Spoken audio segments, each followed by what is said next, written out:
Hello there, my lovely bitches, and welcome to a very special episode for a very special series of Goblets and Gays. I hope by now you've noticed that I'm not Aubrey. I'm Aki, and my pronouns are she, her, and for the next little while I will be your lovely GM as we embark on a new mini-series called To Hunt the Moon, set in my own homebrew world called Shambhala, which is heavily inspired by several AAPI mythology, regions, and landscapes, written by a Bimbok for Bimbok. Oh, what the fuck did I... How that stroke taste? Written by a Bimbok for Bimbok to explore a non-Western / European-centric world, and thus majority of this is deeply rooted away from said familiarities. Joining me today, we have bitches. We're gonna go down in order, so Alyssa, I guess, is first somehow. Hi, I'm bitches number one. My name's Alyssa, my pronouns are they, them, and I will be playing Az, who is an orc barbarian and ultimate fruit that shoots simp. Aww. Silence as we... No, it's not my turn. It's Aubrey's turn. Hello, I am Aubrey, and I will be playing Pyracantha Eldblum. We both use she, her pronouns. She is your resident Suli elf druid barbarian. I almost forgot my thing for the moment. Very tall, very angy, and very on fire. Hello, I am Ferris, and I'm here at long last. I use she, her pronouns, and I will be playing Clio Chow, the wife of Alice Chow, who is also a tiny bit cursed, and uses she, her pronouns. Finally, the wife arrives. She. Oh, Lord. Okay. Hello, I am Dusty. I use he, they pronouns, and I'm going to be playing Patrice Sanchez, who uses she, they pronouns, Flesh Warp Ganzi, monk extraordinaire. You can fuck with her, she won't fuck with you. Yeah. Hello, I am Sparlock. I use he, him pronouns, and am playing Hoshi, our resident Kitsune bard, who uses she, her pronouns. And hello, everyone. I am Tick. I use he, she, they pronouns, and I am playing the legendary fruit that shoots, a Leshy Asimar gunslinger named Clementine, who was created because God was curious if he could turn a fruit into a living thing, and oh god, it actually happened. We regret it every day. Yeah, you better. I can't believe I allowed it twice. You allowed this. I did it the first time, and you're like, no, so I was like, can I bring her back? And you were just looking at specifically Hiwaga, like, yeah, no, I can justify it. I'll allow it. It makes sense. Well, that's how I work. If you could justify it, it makes sense, man. I can't fucking fault it. Like aliens. All right.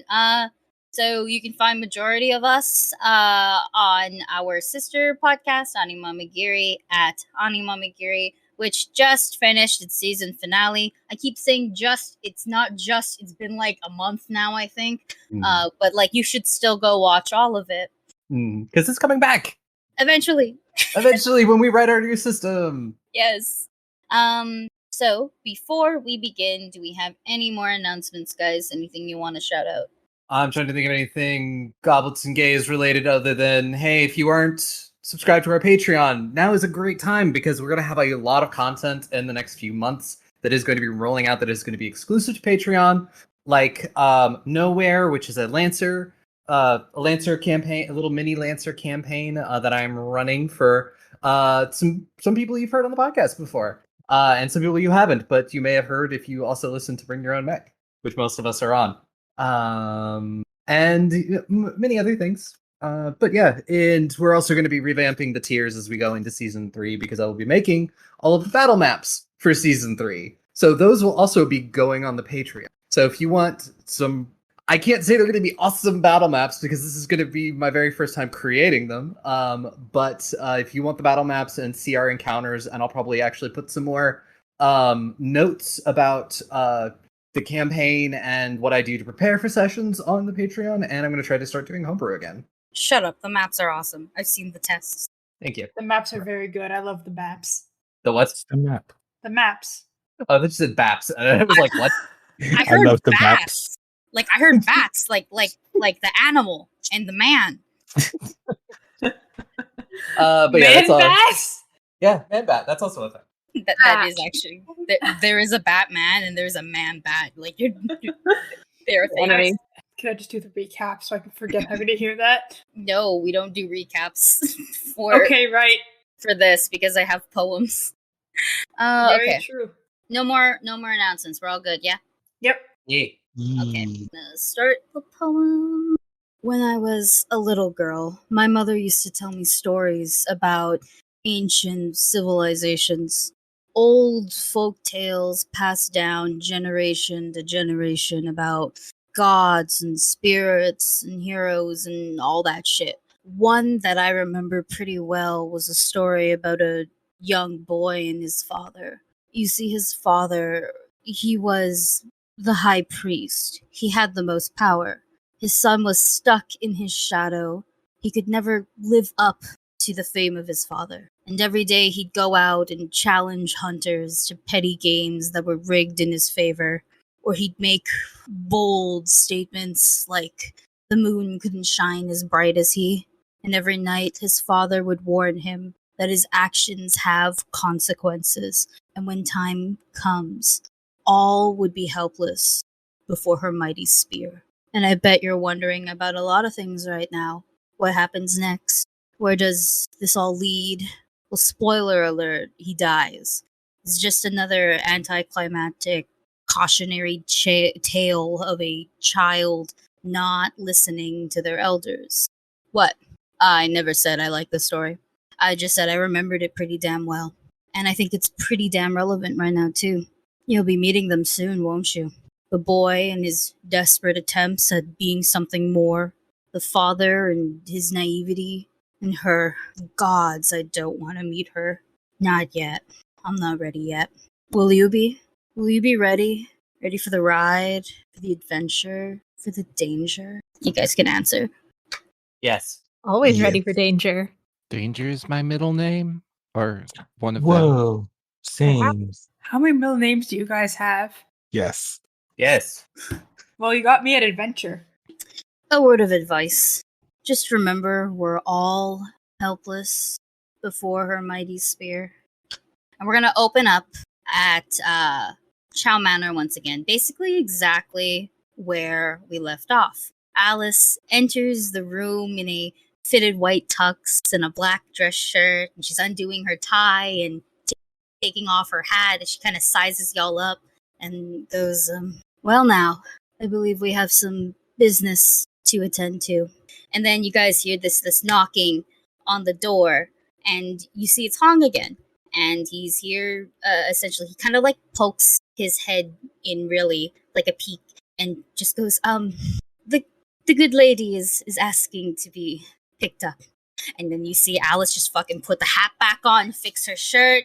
She's sliding that tie back on and looks at y'all and goes, just a moment, I have to go pick up my wife. And she leaves. And It's a thumbs up, like, yeah, go for it. yeah, she leaves. She leaves very quickly, actually. You guys have become, she went from business to wife, and, like a puppy, gone. And Zipporah kind of bumps into her on her way out, sees that, nods, comes in to kind of entertain y'all for the moment. And she pulls out a mahjong set and just goes, so, would like to get destroyed first. And Ira raises her hand. mahjong, y'all about to get fucked. Oh, Pyra's probably played a lot of mahjong. Probably. Yeah. We'll roll for it. Yeah. But first, we are going to quickly jump cut to a little bit further, not further, a little bit back in time, not a few days or anything, more like a couple hours. And we are at a very, very fancy house, specifically in the main dining room, in which there are like large round tables set up in the middle of the room, along with like a wooden dinner turntable in the middle. Lots of food, lots of snacks, lots of teas, flowers, you name it. This is just a ridiculously fancy room. And off to the side, you will also find more like 4-seater tables where people are playing intense games of mahjong, like how you guys will about to be playing. Though these ones seem almost like if mahjong was an Olympic sport, except it's with a bunch of old people.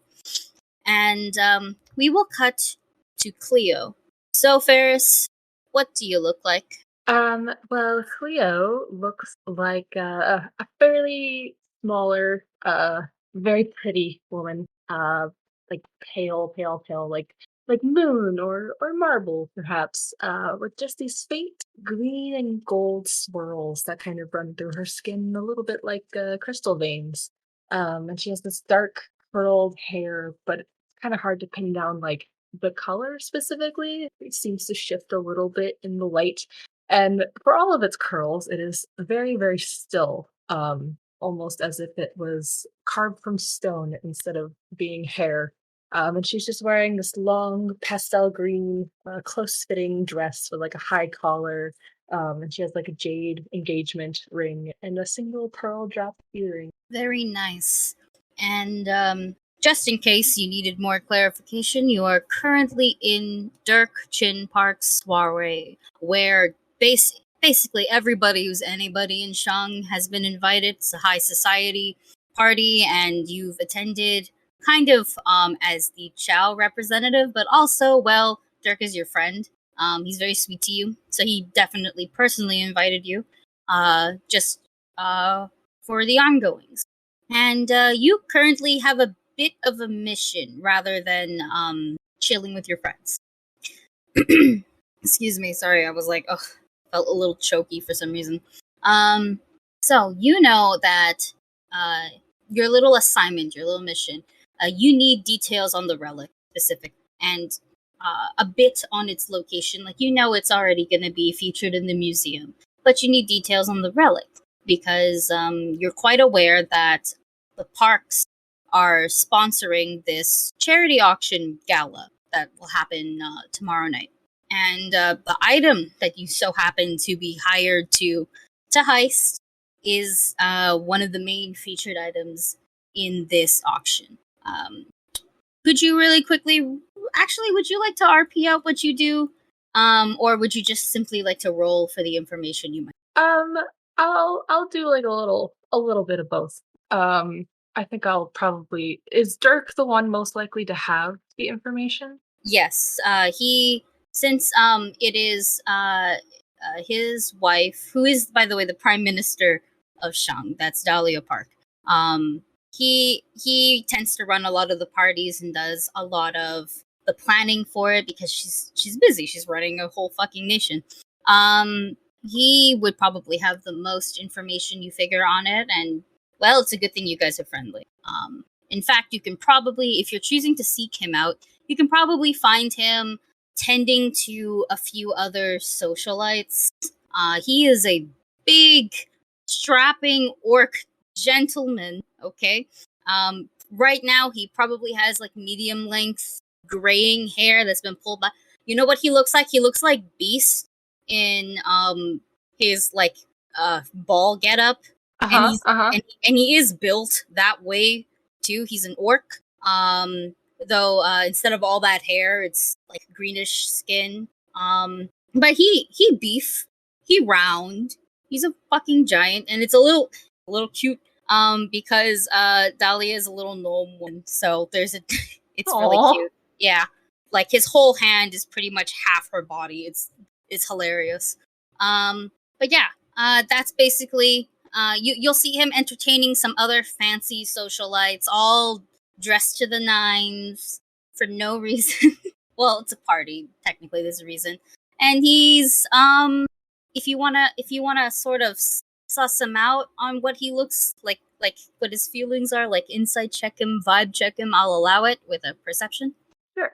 Oh yeah, we're picking up with my old luck. That's gonna be a 17. It's okay. You don't need much for him.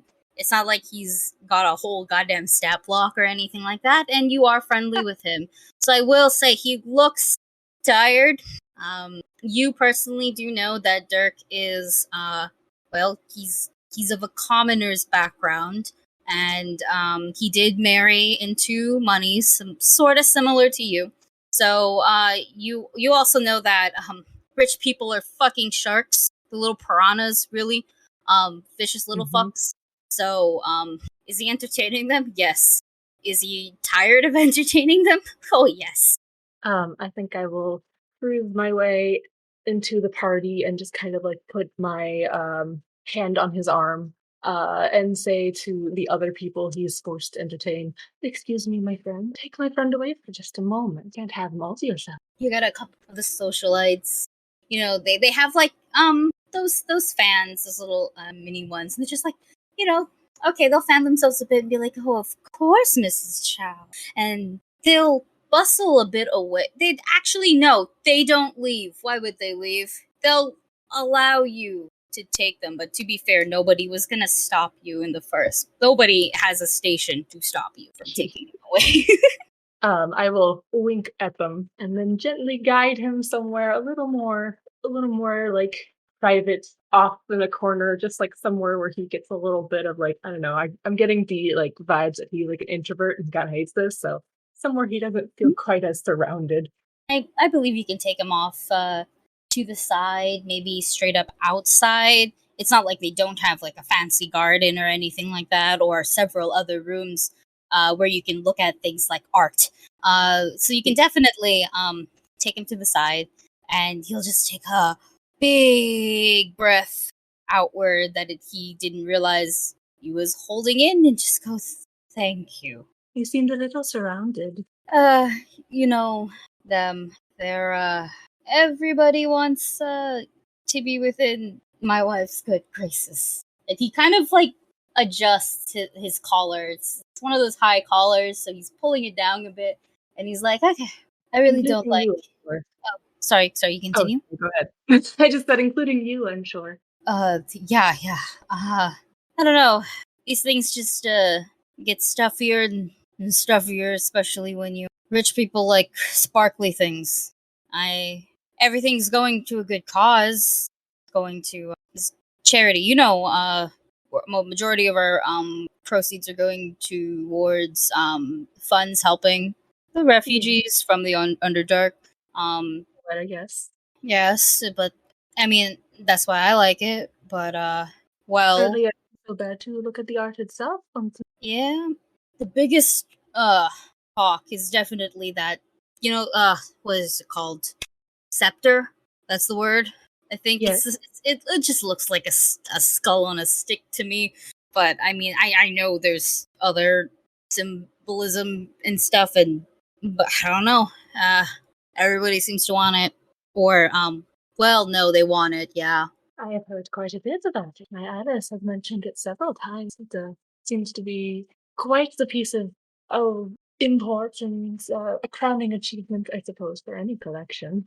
Well, yeah, for sure it's gonna be the oldest thing in the auction. It's God, I don't remember the exact date, but I do know it's from one of the last great temples to the moon goddess.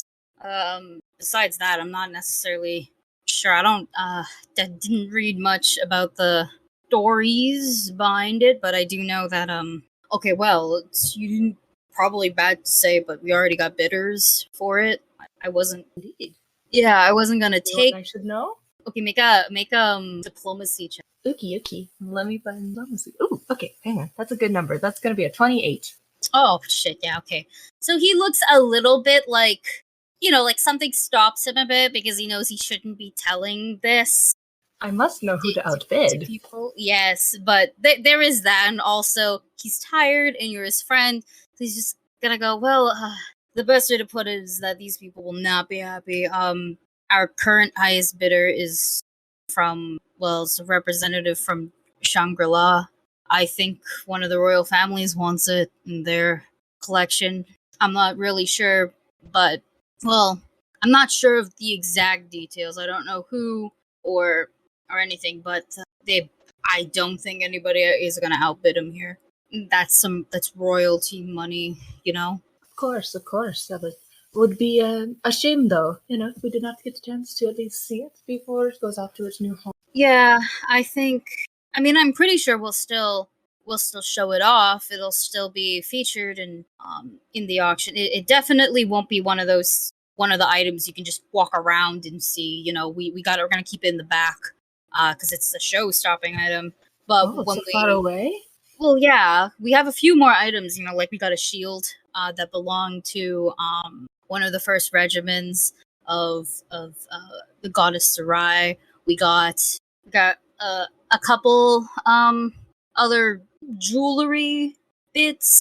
So, we got to keep all of those away in the back.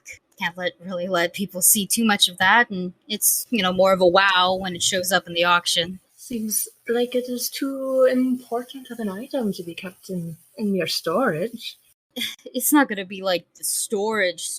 That would be, disrespectful. It's just we're planning on closing off some of the sections in the museum. We're just gonna have the main areas, plus some of the the things that are already featured in the museum: armor, statues, occasionally art, pottery.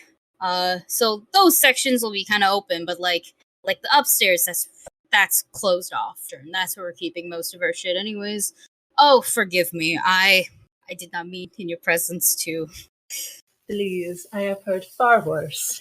Still, it's very it is obscene of me. I apologize. Well, I will forgive you just this one. And she winks. He laughs and will go, well, I'm sorry if you were planning on bidding on it and put a damper. It's just I had considered it. After all, Sipara is someone that I find a great connection to. Perhaps if it is beyond even my Alice, then, well, maybe I should just get one last look at it before it finds its new home. Definitely. We will still be showing it off at the auction, but, well, Win. I don't want to miss it, even if I couldn't bid. Of course. And thank you again also for your piece. My retailers have mentioned that you've donated a painting. Am I correct? Oh yes, have you seen it? Did you like it? Oh, I love your work. You know this. Oh, thank you. I should order another custom from you. That for my wife. Our anniversary is coming up in a few months. Perhaps if I could sneak in. Yeah, do you have commissions open? Oh, for you always. I would be more than happy to have your wife. Or would it be of you? No, I don't look good. Please look at you. You have a beautiful face. It demands to be made into a paint. Please, with these wrinkles, no. Oh, okay. He's all red now. He's all red now. This is a very big softie. He's like, okay, look, I must go and attend to this. And he looks around to make sure no one's around, and very quietly goes to the snobs. But I will be calling you time soon, for sure. Please do. I look forward to the painting. Thank you, as do I. And he actually, he's quite the gentleman. He'll give you like a little, if you allow it, he'll give you a kiss on your hand before leaving. And, well, if you'd like to do a few more things, you can. If not, you could totally call your wife. I think I need to quickly glance through my things I can do to make sure I can't do something usefuler, but I think I'm okay. No, I think I should be okay. All right. So then I'm gonna assume you will make the call. Yeah. We'll skip a little bit, and a butler will see you outside once your ride is here. And well, you know your wife. You know she's very in love with you. So you do know that she definitely comes in the most showboaty carriage she has.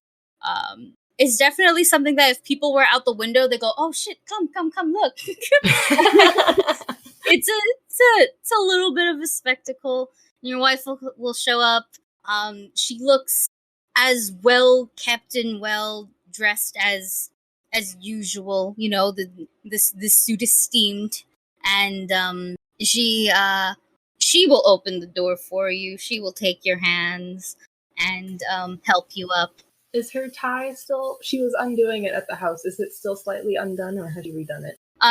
She's redone it, but she's actually not good at tying ties. Doesn't matter how. If she's been wearing ties for a very long time, she still sucks at it. Then I will take her tie and I will undo it and I will redo it. Alice, darling, you always get the knots wrong. Well, you would think it would be a lot easier to tie this. I hate it. And that is why you have me. Did you enjoy the party? It was interesting. There have been better, which is not jokes, of course. Some people can be so boring. Well, a lot of people are boring. She's helping you inside up first before she goes in, and then we'll close the door as well. And she sits beside you because she's not gonna sit across from you. She's gonna get as much wife time as possible. I hold her hand. And she holds yours. She actually so with one hand, with the other hand, she's holding your hand, and then the closest one is like around because He. Because gay. yeah. Unfortunately, you have a very clingy wife, and you were away from her for like what, maybe 4, 5, 6 hours. That's too long. Her battery's drained. She has guests at home. She's a wife revert. Wife revert. White yeah, pretty much. And she'll go, our recruits just arrived. Do you like them? If I'm being 100% honest, I barely saw them. Oh, I did not draw you away from them, did I, darling? No. Well, not really. They came late. I was busy, and then I came out. I think one of them was on fire. Oh my. Well, you should have told me. I would have waited a little while. No. You wanted to be a part of the out of character. I'm forgetting words. Shit. Heist? Planning? Drop Planning off, party? No. Drop off. You wanted to be a part of the drop off, so that means we'll be traveling with them together. So I'd rather have you there. Well, then tell you everything I learned. Mm-hmm. You can either do this. You can either RP this or just be I like, was just gonna say, and I do. okay, yeah. I was gonna be like that. And we're traveling all the way back. Just because I think you missed the description of the carriage. By the way, it is beautiful, but in terms of the creatures you have driving it, you do know that you have a carriage that is often pulled by longma, which are just dragon horses. So you are flying. Alice spends no time. Okay, fuck air traffic. Like you are flying. That's also another. That's also narratively another reason why she's definitely holding you a little closer, not because she needs to recharge your batteries and because people are really, really hard sometimes. As you tell her, she kind of nods a bit and goes, all right. That makes this significantly easier. God, I love rich people sometimes. They're so dumb. You're a rich. I know, but like, I'm not dumb. I'm sort of dumb. Sometimes. I'm humbled. You humble me. You are perfect. No, you. Okay. Look at that. Told you, I'm dumb sometimes. I've lost words in your presence. Well, I am flattered. And you guys are just gay all the way back. You betcha. Oh yeah, there have so far been more goblets and more gays in this one fucking episode. But that's fine. We will cut back to the Chow Manor, and everybody who wanted to play mahjong against Sephora, please roll me a d20, just a flat d. All right, I'll try. I rolled a natural 20, Aki. I thought I was going to be terrible, but I rolled a natural 20. I got a 19. Hoshi's in for an 8. I gotta roll in that one now just to balance it out. I got a 19. I did not roll in that one. Oh, why are we all on steroids? Nice.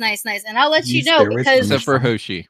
yes. Oh, Patrice, are you also in on this? No. Okay, you're just watching them. Yes, that's. All right. Because I roll well, I got a nat 20 as well. So, Oh, fuck. here's what happens. It is an intense game. If you have seen Crazy Rich Asians, it is that kind of intensity in which like it's almost like there's a whole bloodline involved and on the line. Okay, like whole shit. It's K-drama levels of intensity, and you guys last a lot longer. Except for Hoshi, you lose first. But the rest of you last so much longer than she expected, and she's impressed. If you had a report card, you got an A. Okay, for this like very impressed. It's almost like at this point it's a group effort because of how high majority of you rolled. So like yes, Hoshi, unfortunately you're like the first one out, but it's more it's no there is no dignity lost. Okay, you were not completely obliterated. You were simply ganged up on. Yep. We all just went, we're choosing one person and it's Hoshi. and we'll slowly, even though it's such a high intensity game, you guys are getting matches and better rounds. In fact, you might even have to start a new round of winners because it's just so goddamn intense. Clem and Pyra, you two will eventually lose because we had 2 nat 20s. Yep. As you have played Zipporah before, you know that she is calculated, she is calm, and sometimes she cheats. And she cheats so good, you just can't even notice it half the time. And you didn't notice it this time, but you're actually unsure if she cheated or not. You just know that you're matching her like move for move. You, perhaps with sheer dumb luck and just full osmosis, you just absorbing her knowledge as you've played her and practiced against her several times, and she is very impressed with you. Yes, Patrice, you can roll to see if they cheated. Can I be cheering Az on this whole time after I lose? Yes, of course. Of course. Mm-hmm. It's an intense game, though. You can cut the tension in the air with like a spoon, with a plastic spoon. It's pretty. It's like at the throat. It's like the Olympics. Would this be like a perception roll? Yes, this would be a perception roll. Okay, that's a 24. Really quickly. Okay, for once, or rather, you actually have never seen Zipporah play Mahjong before. So you're pretty sure she has not cheated. She's just been also lucky. And it's almost got its own rhythm to it. How they're just going is pretty good. So as for me, please roll another d20. Oh no. Oh well, that's an 18. The best way to put it is that have you seen Crazy Rich Asians? What Oh, happened? no. What happened? Well, you win. In this case, you're. I believe it's. Oh goodness, Constance Wu's character. You win. You beat the mother. By basically giving her the piece that she needed to complete her set, and she drops it, and she's like, okay, well, you've played very well today, Az. And you go, yes, I did. And then you drop yours, and you have way more match. Your whole set. It's the equivalent of like a royal flush. And she looks at it, she looks at you, and she looks at it, and then she takes out her reading glasses to make sure that she's seeing things correctly. And she looks at you again, places a hand over her little old heart, and goes, the student has bested the master. Az looks gaily over at Clem and says, I had some good inspiration. You did it! Can I give her a hug? I want to give her. Are you asking me or are you asking your girlfriend? I'm asking you. But I'm also asking my girlfriend. Why would I stop you from it? Like, if you receive consent from the player. Alyssa, can I hug Az? Yes, please. You're getting a very big hug. Oh, a very tiny hug, because I'm tiny, but it's big in spirit. You played well, Az. I'm proud of you. Well, that competitive streak has to be good for something. You can tell Zipporah isn't disappointed in this loss. You all played a very impressive game. This has been very good for her and for her soul. And it's around this time that Alice and Clio are both announced before entering the study. And Clio, you would know that this is Alice's study, like her own private one, sort of. Lots of books everywhere. There are little places, little lounges. If it's her private study, does this mean there is a tastefully nude painting of Clio in it? Been covered up, and you're gonna need a very high fucking perception roll to find the fucking nude photo, okay? I mean, I know where it is. You would know where it is, yes. But none of you other bitches would. Are you all rolling the perception? Yeah, hold on, I'm rolling the perception. I want to see if I can see it. I did. Okay, we have 23 for Patrice. I am not shitting you. I got a nat 20. I rolled a nat 1. Okay. This carpet's Just not nice. gay enough. All right. Pyra. That's something high for Hoshi. Oh, what? What did you roll? I gotta find my. There we go. 28. Okay. Well. I will Man. say that Pyra, you're not even sure why people started looking, or you. I don't even think you noticed. You're just kind of like oh, that game was pretty good. You're thinking Yeah. about how good that game was. You're Mhm. still riding that high because it was fun. Yep. It's good. Mm. Let me see. As you're also riding on that high, Patrice, you don't see it. Hoshi will also not see it. It's just a regular fail for you guys, so I don't think you are even really aware of paintings necessarily. Like there might be a couple paintings, but it's more like, oh, it's just art, that kind of vibe. If you want to admire the paintings, of course. I think the only thing you'll notice is that they're all signed by Clio. So I mean, Alice, of course, is just gonna hang paintings that her wife has made in everywhere in her house because I don't know if it was clear to you guys or not, but she kind of loves her wife. What? No, that wasn't clear. Actually, I think you need to make it more clear. Shit, right? Well, you guys got like at least minimum 3 more sessions of this. Okay, so with that fucking nat 20 though, remember that altar to Kiraya? Yeah. The knowledge goddess. Just behind it, you'll notice that there's a bit of a bump. It's invisible, but sort of like when there's invisibility in a video game, it's like yes, it's invisible, but sometimes you can just kind of tell on the edges. Aki, can I make a proposal? What is it? You said last session there was an orange on the altar. Can the orange snitch? Because these things. Do you want to try talking to the orange? Like, are you actually going to ask the orange? I'm gonna notice all I know is there's some weird invisibility glitch in the background. I could just gonna, like, I don't know if I have to like physically say stuff to this orange, so I'm not sure if that would be like. After I don't believe your feet gives you telepathy. Unfortunate. So I know you would have to ask the orange out loud. I will not ask the orange out loud for now, but I will keep in mind that there's an invisibility glitch looking thing in the back of the altar. I will say because of the nat 20, you do know that it is painting size. So this ain't a safe or a secret door or anything like that. This is a painting. And you can tell it's a painting, but that's about it.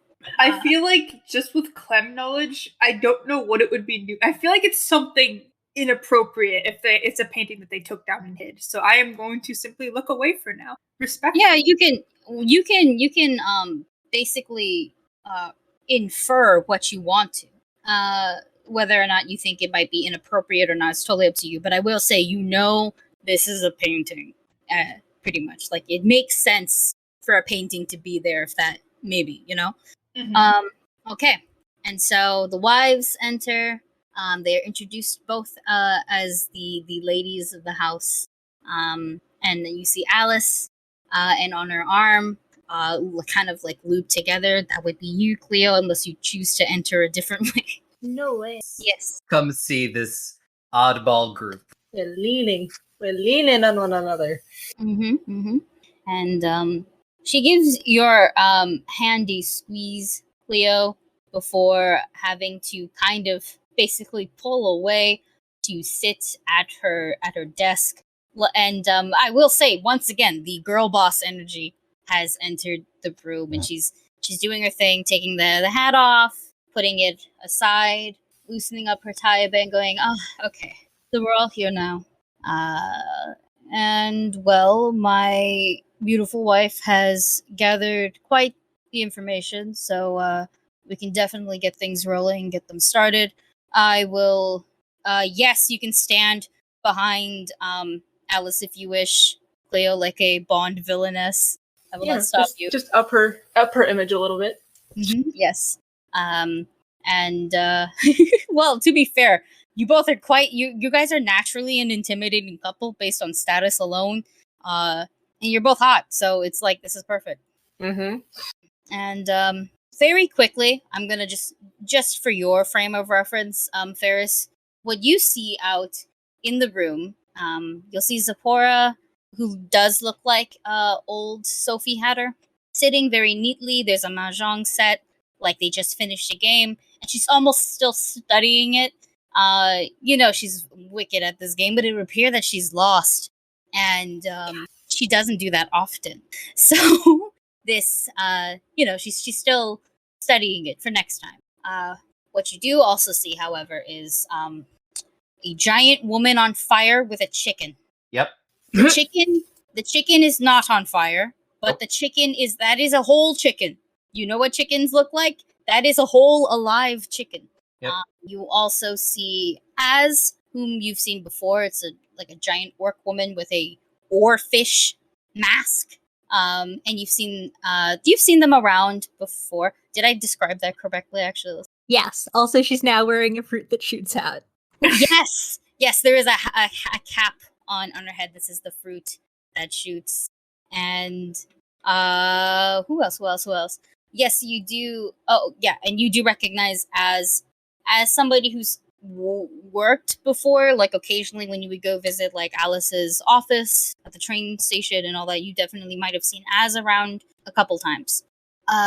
You will also see a small leshy with oranges growing in their hair and a Glock. Also around them is a big ass owl and a big ass fox. And you will see a fox, a kitsune woman, that's Hoshi, and a bald, very high fashion monk, which is Patrice. That's what you see. And they're all just kind of gathered. They were playing Mahjong, and they're just kind of gathered around the table. Some are sitting on the lounge, some are maybe standing. I don't know. You guys are acquitted the way you are. And the best way to put it is that when your wife said this is a weird bunch of people and one of them was on fire, she was not lying. That is definitely on fire. This is definitely weird. Clio just trying very hard to keep a neutral expression. Very good, very good. And Alice will just kind of sit back a little bit, look at you all and go, so, this is how it's gonna work. I'm gonna let you all know essentially what this job's about. I'll give you as much details as you need. I'm gonna be telling what you guys are doing, when and where. And, well, then I'll give you the opportunity to leave if you'd like. You can collect, half of the payment? Not half. Is it half? I'll figure it out later. You'll collect some of your payment, and you can leave if you choose to leave. Of course, I'm also buying your silence. And to be fair, nobody's gonna believe you. Actually, maybe they will. This will be kind of fun to deal with words. And if you choose to stay, I can promise bail if you get caught. You'll get paid if you fuck up, but you don't necessarily gotta, unless you commit murder. Then, murder is so much more harder to get away with. We cool on that? Yes? No? Yeah. I'm cool. No murder. Good. So, our job. We are gonna be heisting. Really, I'm gonna be heisting. I'm pretty good at it. You all will be assisting my lovely and amazing wife on distracting. I have a few things I need you to do, but first, let me just give you a bit of a rundown on what we're doing. Jesus Christ. Well, it's, how many of you are familiar with, the Scepter of Zatara? You could, if you would like to make a society recall knowledge, I will allow it. You can also use religion as instead if that's better.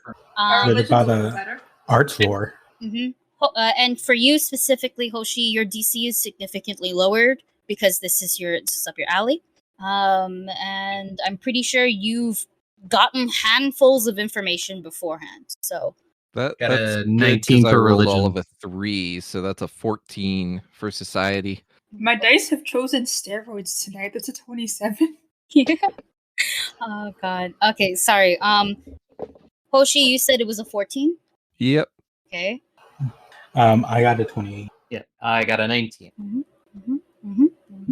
The best way to put it.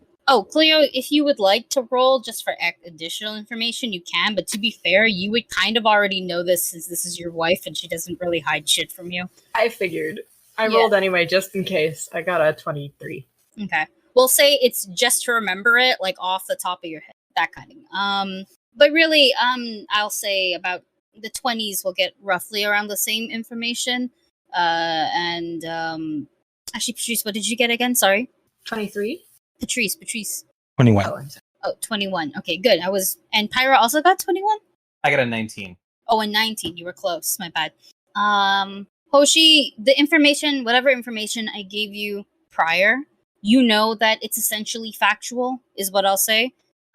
In terms of like the name, the Scepter of Sitara, that's where you were like, oh, okay, so you can kind of put the name to an image now. You couldn't remember the name necessarily before, but it'll definitely strike up that kind of reference for you. Like remembering the name of a historical figure, like that kind of. Okay. As you said, you have the dubious knowledge feat, correct? Correct. The best way to put it is that you're pretty sure a scepter is a dildo. Good. No. Oh my You're fucking god. fairly certain that all the fan fiction you have read prior, Oh no. you know, they use some crazy names. Remember, disco stick. There's discos in this world? There's what? Discos? Maybe you think I'm gonna deny people the magic of disco? For shame! No, I'm Disco just will never excited. die. Disco will never die. I've seen enough queer culture to know this. But yeah, no, like, you know, there's a lot of things, and you're pretty sure you're like, oh, Scepter, dildo, we're stealing a dildo. Whoa, you know, like that's all you can. The 20s and above, I'll say, like in the 20s area, you'll remember a few more things, specifically that this, you know, that Sitara has never owned a scepter ever. Okay, she owns spears. That's her thing. So this scepter is named Sitara probably in reference to her. And scepters are often used by things like high priests and whatnot. So you can probably just connect the dots like, okay, well, then this probably belongs to, yes, the religious side. Yes, it belongs to worshippers of her. Does it belong to her directly? Fuck no. That would be weird.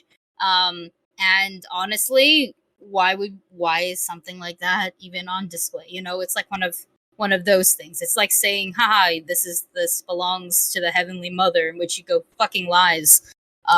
In this case, you're pretty sure, like, yes, it's important and it's probably related to her in some way, but it is definitely not like belonging to the god or anything like that. And I'm pretty sure a couple of you do know that it's also ritualistic in nature and stuff like that. So this is just more like confirming things that you have already sort of learned about it, and now you have a name to put on it. Alice will kind of just, unless any of y'all speak up, Alice will continue with So yeah, Alice will continue just talking about it. She'll go, so it's essentially well, actually, we can probably bring it in. Hong comes in a bit with this leopard skull that is cinched on top of this broken ivory looking staff. It's definitely broken down like a little bit, sort of like the middle, a little bit past that, but it's broken down like in a diagonal. So you can tell that it was definitely a lot longer, a lot bigger for someone perhaps taller. And in the leopard skull's mouth, kind of like perfectly placed, is a circular crystal. It's like stuck in its teeth. And Alice will just kind of take it from Hong's hands, give a bit of like a thank you nod, and goes, "This is what it looks like. Don't worry, this is not the real thing. We're gonna be doing a bait and switch. Is this expensive? Kind of. I like to commission good pieces and pay well, but definitely not the same worth, or the same meaning or power. I don't know necessarily.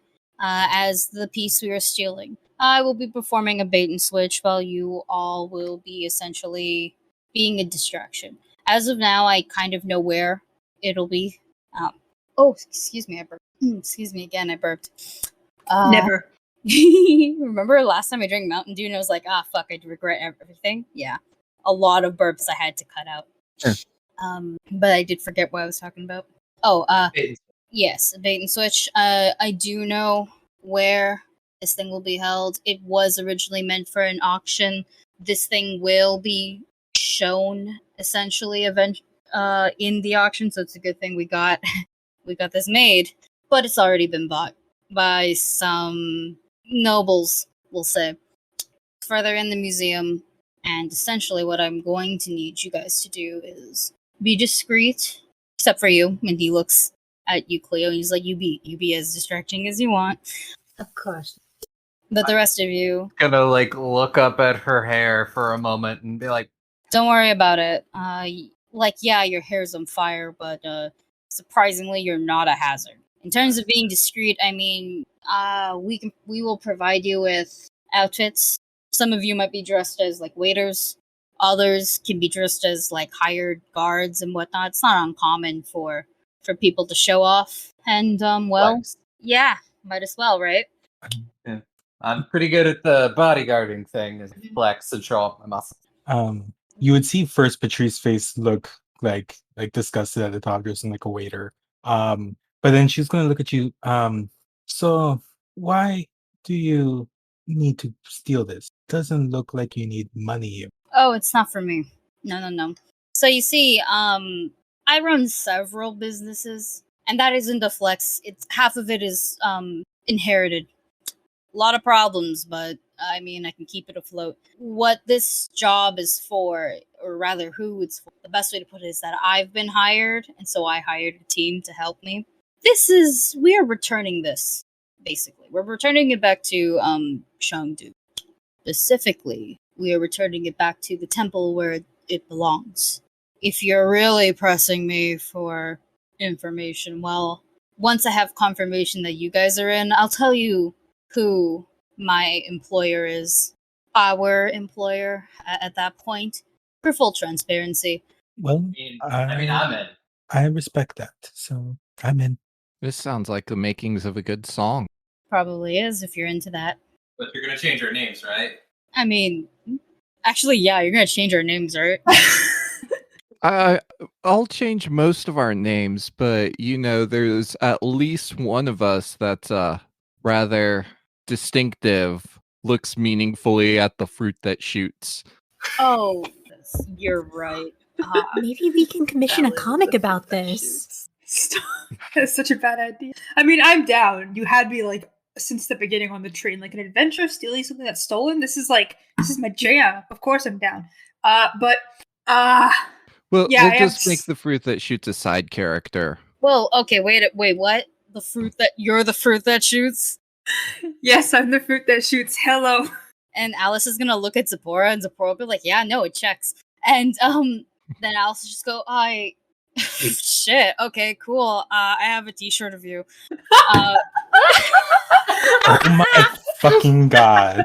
Yeah, she's gonna look at Clio and be like, "You remember that like you hate my sleep shirt, but like it's because it's got." A giant Oh no, really? That's it. Oh no. Well, Did you buy it from Clyde? He's amazing. yeah, I It's got such it a from great fucking store. Clyde. Oh god. Okay, look, Clyde. I don't want to flex, but I'm gonna flex a little bit. Just the fruit that shoots is here. Clyde needed like a loan, and I mean, Clyde used to work for me a couple times, and then they wanted to start something, so it's fine. We're cool. I'm sponsoring the Comic Con, the Fruity Con. That I don't like the name of it though because it implies a couple other things. I'm kind of like, it's gonna be really disappointing when like a third Pride Parade shows up and it's actually just a bunch of fruits. I feel like Clem is just cackling at this entire situation. Yeah. Like I didn't expect our boss to have a fruit that shoots shirt that's used as a like. This is very wild to her. And she's just like, oh my god, okay. I'm into super. Listen, like, judge me if you want. Actually, you know what? I don't fucking care if you judge me. Who are you people? Look, I'm a fan of obscure shit for sure, and you don't understand how weird it is to hear things about a fruit that shoots and then not get mildly interested. I have done some weird shit before. Well, this is about to be pretty intensely weird. Well, it's not that intensely weird. I don't think it'll be that weird. It's more like, you're all in, I'm assuming, right? Yeah. We look at Az, because Az is the only one that hasn't answered. I was in before, but now I'm even more in. Yeah, all right. Well, our employer would be the Dog Queen, as in the Khan of the West. So Oh, I know them. y'all can make society checks if you like. For more information. Alright. My dice would treat me really well, so I am not afraid right now. That's a nat 20 for 21. Okay, I rolled a 7, so I should stop talking. Oh, But I did worse than you. That is I a rolled a 17. 6. Oh, and I definitely did worse. I only got a 15. 26. Well, oh, wait, society? I did. Society, yeah. Oh, okay. Then it's better than that. No, it's an 18. Sorry. It's okay. I was looking at my stealth number for some reason. It's okay. It's okay. So in general, I will say, and this is general knowledge, no matter how bad of a roll, a Khan is a political leader term. Okay. So the equivalent of a president or something like that for you Americans. And so that is when you hear Khan, you will ping big world leader, that kind of. For I will say for the right, who's trained, who rolled low and is trained in society. Mwah. Untrained. Is as I am trained or no? I am untrained Nope. in society. And Aubrey, you're untrained, but you nat 20'd it, right? Yep. Okay, cool. So for those who are trained and rolled low, you would know specifically that the Dog Queen is infamous for being one of the most ruthless Khans like to come into power. You would also kind of know that in Chengdu, for the most part, they all kind of are built upon warring factions that then take over the other and essentially will take over more territory. As of now, though, they're at a pretty confident peace, you could say, and all there's been no major issues or anything. But you do know, you've heard that of the dog. There are definitely songs and whatnot about her. Can I ask a Or- question? Yes. Do I know that, like, her name's Dog Queen, does she have a lot of pet dogs? And you're trained, right? I'm trained, I got 17. Well, you would know that how the clans work is that they are based on usually like animals, and it is not uncommon for them to have a lot of animals of said clan. That's kind of why they chose the animals. They have an affinity towards them in some way, and a lot of the animals do a lot of things too. Like for example, if you were like the leader of in this case the dog clan, you can assume there's going to be a lot of dogs. Now for my high 20s and my nat 20s. You first of all, you know her name. You know it is Namari, and you know that she is the fearsome dog queen. That's like a thing that comes immediately afterwards. And she is infamous for a lot of things, and specifically making history, as it took her less than 10 years to completely obliterate 5 Khans and their clans. And it took even less time for her to actually become a Khan and then take over entirely. She was about 11 when this started, and now she's 25. So yeah, she's made a lot. She's made a statement. She's made history, and now she's very content with ruling what land she does. She rules the West, so you know it's relatively close to Shang in a way. You probably passed it through the tunnels, and so you will be going there. And you can also, actually, for you, Pyra, you can assume rather you actually know a couple siblings that might have went to see her a couple times. Chengdu is very welcoming for hero gods. And so you know Kushi's actually quite tight with Namari. They're chill. They're very chill. They respect each other. They're both actually brutal warriors, if you want to think about that. Yeah. But you do know Namari is young. You do know that she's essentially a very young queen, and a very powerful one. And if she wants something, it's probably a lot more important. Like the weight of it has went from this is a stick to this is a stick. It's the stick, and there's a lot riding on this. Also, Hoshi, I will let you know you do probably know a song or two about Dog Queen, just for you, because you're a bard. I'll actually give you one. I wrote one. for I wrote it for class, but you'll receive it later. Oh yeah, and for you, because you kind of live there, Patrice, you do know about Dog Queen. Pretty much everything that I just said. You didn't have to roll. The cons are kind of the cons are your conflict. That's the best way to put it. That is your political shit. And you do know that there is peace. There is a peace brokered between all current kingdoms slash clans right now. So it's not like it's intense or anything like that. But you do know the severity of this has upped, or not severity, the intensity of this mission has upped. This went from something easy to wow, handle this with care, sort of.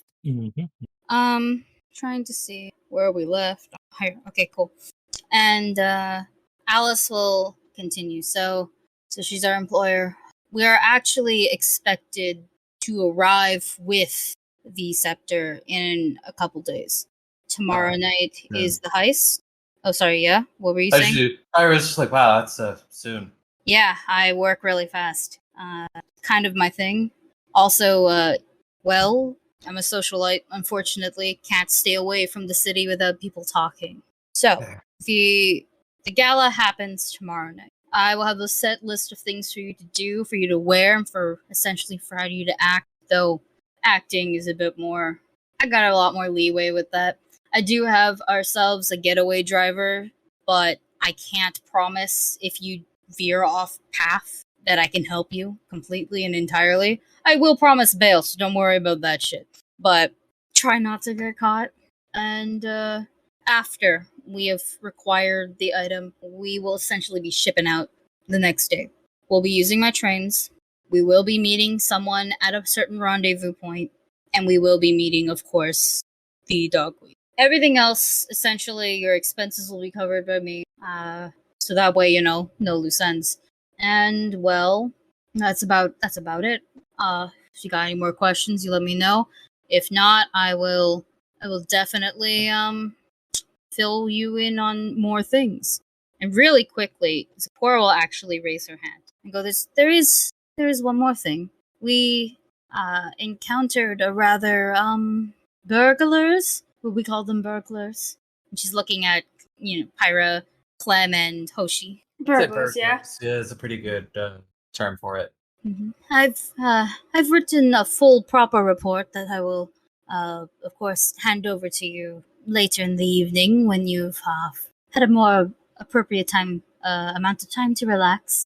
But well, we do have a problem. Alice is like, there's always a problem. Yeah, continue. And Zipporah will clear her throat a bit and go, well, we have a dear friend back on the mission, an Elia Lefort. And Alice looks, she just closes her eyes and rubs at her temples, both hands, aggressively. Clio, you would know who Elia is. Mm-hmm. You know him very well, actually, yes. And Alice will go, all right. And does he know that we know? And Zipporah will shake her head. No, we took care of his men. We should have the advantage here, but I did want to warn you that we were attacked on the train. And Alice just goes, oh no. Okay. Amazing. Okay. Well, this got a little bit more complicated. Full transparency again. Elia is he's a dick. Yes. Another master thief, trophy hunter. You see, he will probably wants this for his collection. What do you think? He's gonna look at you, Clio. Undoubtedly, or perhaps even a higher bidder than the current won't have it. Probably. Well, the best way to put it is that it would appear that we have another person after our shit doing the exact same thing we're doing. All the more reason to succeed. There's nothing more fun than fucking with dicks. Wait. Listen, keep that to yourself. This is not the time or place. Pyra does the whole stifled laugh into her. I mean, we're stealing a dildo, so. It's What? What? What? Ass! Who gave you what? Ass, what the fuck? Where did you get dildo from this? It's an ancient scepter that was probably used by a priest of Sutara at some point. It's not a dildo. Where'd you get dildo? Yeah, ancient scepter, they It's say. it's not a dildo. It's not. Oh my god, Az, I love you so much. Be a little bit inside. It's not a dildo. It's not a dildo. It's okay. And I'm just So gonna rattle moving off the on. lore. Zipporah, like, how did this person beat me? Yeah, kind of. She's also shocked. She's thank God she's sitting down. She's so old, guys. Alice, she's gonna look at. She's like Alice is smiling, but she's gonna slowly turn her head to her wife and just Clio. You know your wife. You know the face has just a tinge of fear, but a lot of amusement. Yes. And she'll look back at you lot and just go, well, it's not a dildo. It's not. It's. Can you fucking imagine this? She's holding the goddamn recreation, the commissioned fake. So can you imagine this inside you? Holy how? Okay, like I know your asshole can like stretch up to like to fit like 2 raccoons or something like that. I don't remember something 11 inches. I don't know, but this is not it. This is not hygienic. So Technically, this is gonna be like 4 a raccoons. moving on. So this is gonna be like a fancy gala, like something like that. Yes. Yeah. High society charity auction. Majority of the proceeds do go to a good cause. I fact checked it, but well, it's half of the stuff is like super special custom stuff. My wife has a painting, where we've donated to it, but this really seems to be the only item of historical relevance that it will be for sale. Okay.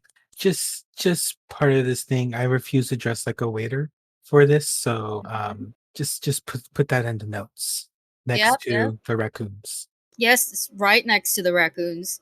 Well, you don't gotta worry too much about that. I do require a majority of you to blend in, but we've got several uniforms. If you don't want to be a waiter, you could just be like a hired guard for my wife. It'll work out entirely, I guess. In the end, I do need a couple guards general for her, so it's not to say that you're incapable of. Thank you, love. Iris will volunteer for whatever guard thing. It's just like I don't think I could be a good waiter. I know I work in a bar, but Yeah, that's drunk people, not fancy drunk people. Look, honest to God, I don't mind if you all wanted to go as like hired guards and more entourage for my wife. So I don't mind as long as I don't know you don't make fools of yourself. I'm gonna raise my hand because I have a question. Yeah. Yes. Important question. I'm pretty competent on my own, but and I'm gonna gesture to my 2 animal companions, are very important to my skill set as well. Can you Really? Yes, you saw Moof Moof. Moof Moof can fight. And Minerva's very stealthy and careful, especially in the air. If there's any sort of sabotage, I'd like to bring Minerva along at least. I'm gonna pat the owl. The owl does a. When birds kind of ruffle up and their neck disappears? Mm-hmm. That. Aw. Perhaps you can hide them in a coat. Ferris, I would like to say that this is a An medium-sized orange creature, so the size of like a Didn't bigger you say than me. one of them's a fox? They're both medium creatures, technically. No, okay. Clem is a leshy, so Clem is also really small. Clem is a small creature, and both the companions are medium. They're like mount-sized for her. Oh my gosh. Yeah, I can ride on the owl's back. That's a thing. Oh my gosh. Okay, giant creatures. Gotcha. I mean, compared to normal ones. You could be the equivalent of like 3 goblins in a trench coat. Yeah. An orange, a fox, and an owl in a trench coat. Yeah. It would be so silly. It could be a good idea. Well, how trained are your animals? They have been sitting here perfectly patiently the entire time without moving. So, very well trained. I take pride in it. Are they friendly? You want to pet them? Maybe later, yeah. But no, I mean, well, it's not uncommon for high society folk to bring in exotic animals. It's another gross part of the trade half the time. But I mean, well, I think my wife would look really, really cool with an owl on her shoulder. Yeah, that sounds doable. It'll just look like it's a part of the costume. Or not a costume. Before. She's certainly the same. Exactly. Yeah, it should be fine. Sappho's our cat. You have a pet cat? Yeah, she's pretty long. As if we didn't already know you were gays. We have so many pets, guys. Okay. That was Alyssa, not as. I will. Coward! All I'm saying is that we, in our DMs, I was like, we gotta name something Sappho. And then we're like, cat. I let Ferris pick what kind of cat it was and everything. So it's a very long cat. Yeah, well, if Clio, if you're comfortable having Minerva stay with you for a while, that would be a great way to get her in. I would be honored. Excellent. Can I get Minerva to listen to Cleo's orders? Actually, is that something I can do? Like, I'm not. I will say yes, because this is, as long as you're there, I think. You know what I mean? If you guys were to split up, I think that's when I would make Clio kind of roll something, but the DC wouldn't be that high because Minerva is a trained animal, and I guess as long as you go, Minerva, listen to Clio, Cleo's a friend, like, she'll get it. Yeah. And I'm assuming, just from my knowledge, I can only bring one pet into this event. Yeah, I'll bring in Minerva. Moof Moof, we do not need Moof Moof's murder in this event. Moof Moof can sit in gay baby jail for now. Moof Moof's ears droop a little bit. It's okay. I'm gonna pet Moof Moof. Moof Moof enjoys the pets. Alright, so yeah, if y'all just let Hong know which uniforms you want. We'll make sure that they're relatively fit you. And we'll get this shit started. Any more questions? No, I don't think I have it. I kind of. Okay. It's not related to the heist, but I've been very curious. Why is there an invisible painting behind the altar? The goddamn fruit that shoots. Nothing gets past you, huh? Well, the best way to put it is that maybe it's not appropriate for me to show people what's on that painting for now, and maybe that painting is just for me. I can respect that. Thank you. Wow. Cleo just grins a little bit. I'm not. You're usually a pretty nosy bitch. I can respect when people want to keep secrets. What's private is private. Since when? Since my whole life, Pyra. Mind your own business. Yes, sibling rivalry. I heard of this. It's not a rivalry. I'm just, entirely just a better sibling. So you guys are siblings? That was my response too. It's like a sibling by marriage. Yeah. Oh, that good. Good. I also would have been like, oh, your poor mother. Well, any more questions? I don't think that one has. He says. Yes, I do. Close. I have a mom, kind of. I'm adopted enough. I have more parents than you do. Adopted enough. Rivalry. You have a creator. I have a creator and I have a sort of adoptive parent. This is so uncomfortable. Thank you for coming into my home. And speaking of random family things, I'm sorry. Well, do you guys have places to stay for the night? We are meeting here once again bright and early tomorrow, so that way we can go over a few things like blueprints, and specific other things. I'll let you know what I'm doing.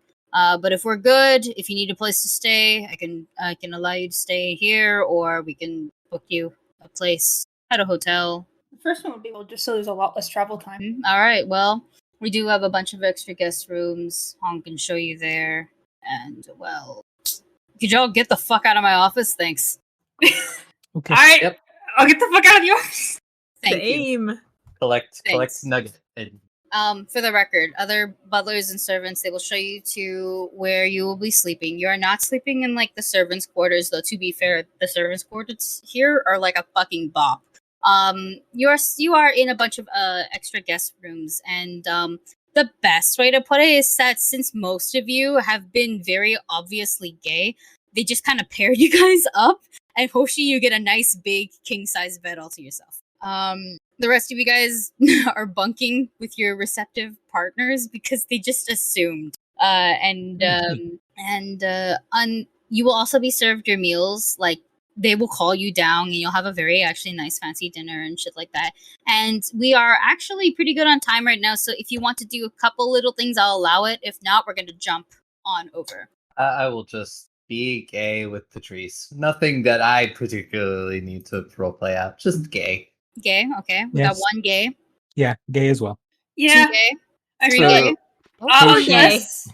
I do have a are we gonna go over like introducing Clio to Minerva and just basic training tomorrow? Is what I assume. Because yeah.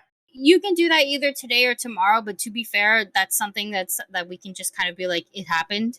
Yeah, that's fair. Yeah, unless you really, really want to role play with Clio, I will say that we could just cut that for now.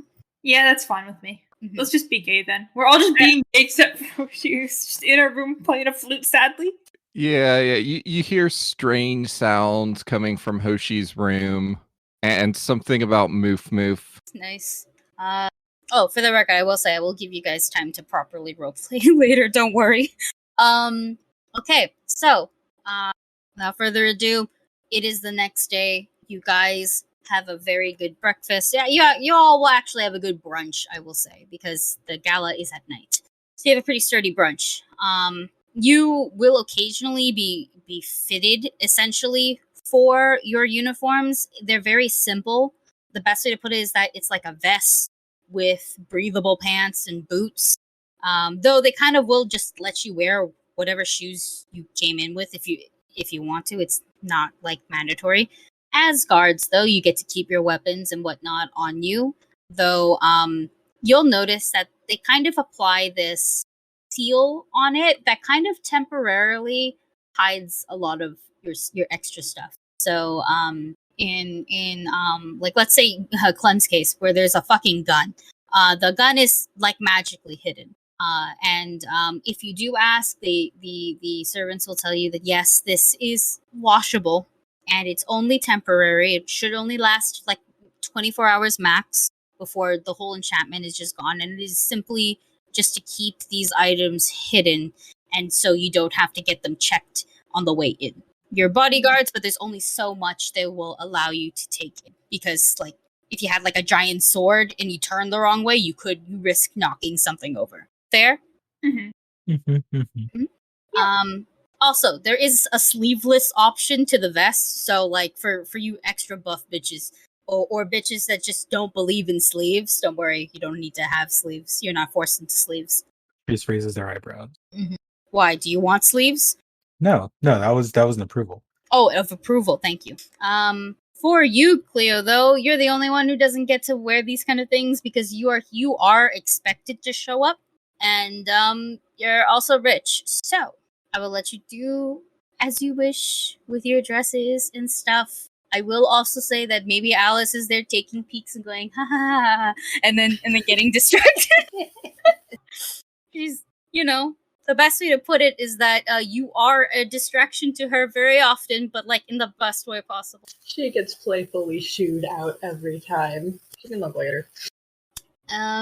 When we will also say that the little Minerva training bit has happened as well. Just for the sake of saying it out loud. And when you kind of all converge, together, Alice will kind of pull out, you'll see kind of like, actually rather, where the invisible painting was. Now it's just a bunch of charts hanging or standing on its own stand. And these are blueprints of what was it called? Of the museum. Because the museum has a name and I'm forgetting it for some reason. The museum. The museum, yes. And Alice also has a little fancy stick now. She's starting to, and she points. So you will be here. This is the main dining hall. Well, not dining hall. This is the main hall. There's several things on display. And the auction will happen over here, where people are, in this case, they're not going to be sitting because it's a bit more of one of those, you roll shit in, you bring it into the middle, everybody gets to ooh and ah, and then the auction happens. What I need you all to do, and to be fair, most of these are optional. If you can do them, I would appreciate it. Makes my job a lot easier. If you can't, that's also fine. As long as you're perceptive, I will be happy. There is a bit of a power source over here. You'll notice that she kind of points to four corners of the room. And to be fair, the way the blueprint has it, please just think of it like a grand hall. So it's a big rectangular shape, very spacious. Maybe there's a stage, but to be fair, they're not even using the stage. Are there hallways? Yes. Think of it almost like it's just your standard museum layout. There's no fancy shapes to worry about. There are certain areas that are straight up cut off. A lot of this we will be going off of like theater of mind. So don't necessarily worry about like how many feet and whatnot exactly. But in the four corners of the room, which she'll kind of like circle, over here you're gonna see it'll be a lever, basically. It's the power source. It'll cut essentially the lights. You really only need two of them to go off for most of this place, but like if you want also with like your own powers, get them all four off, you'll probably hit it eventually. I just need a bit of it. If you can also distract security guards, they're in their own uniform.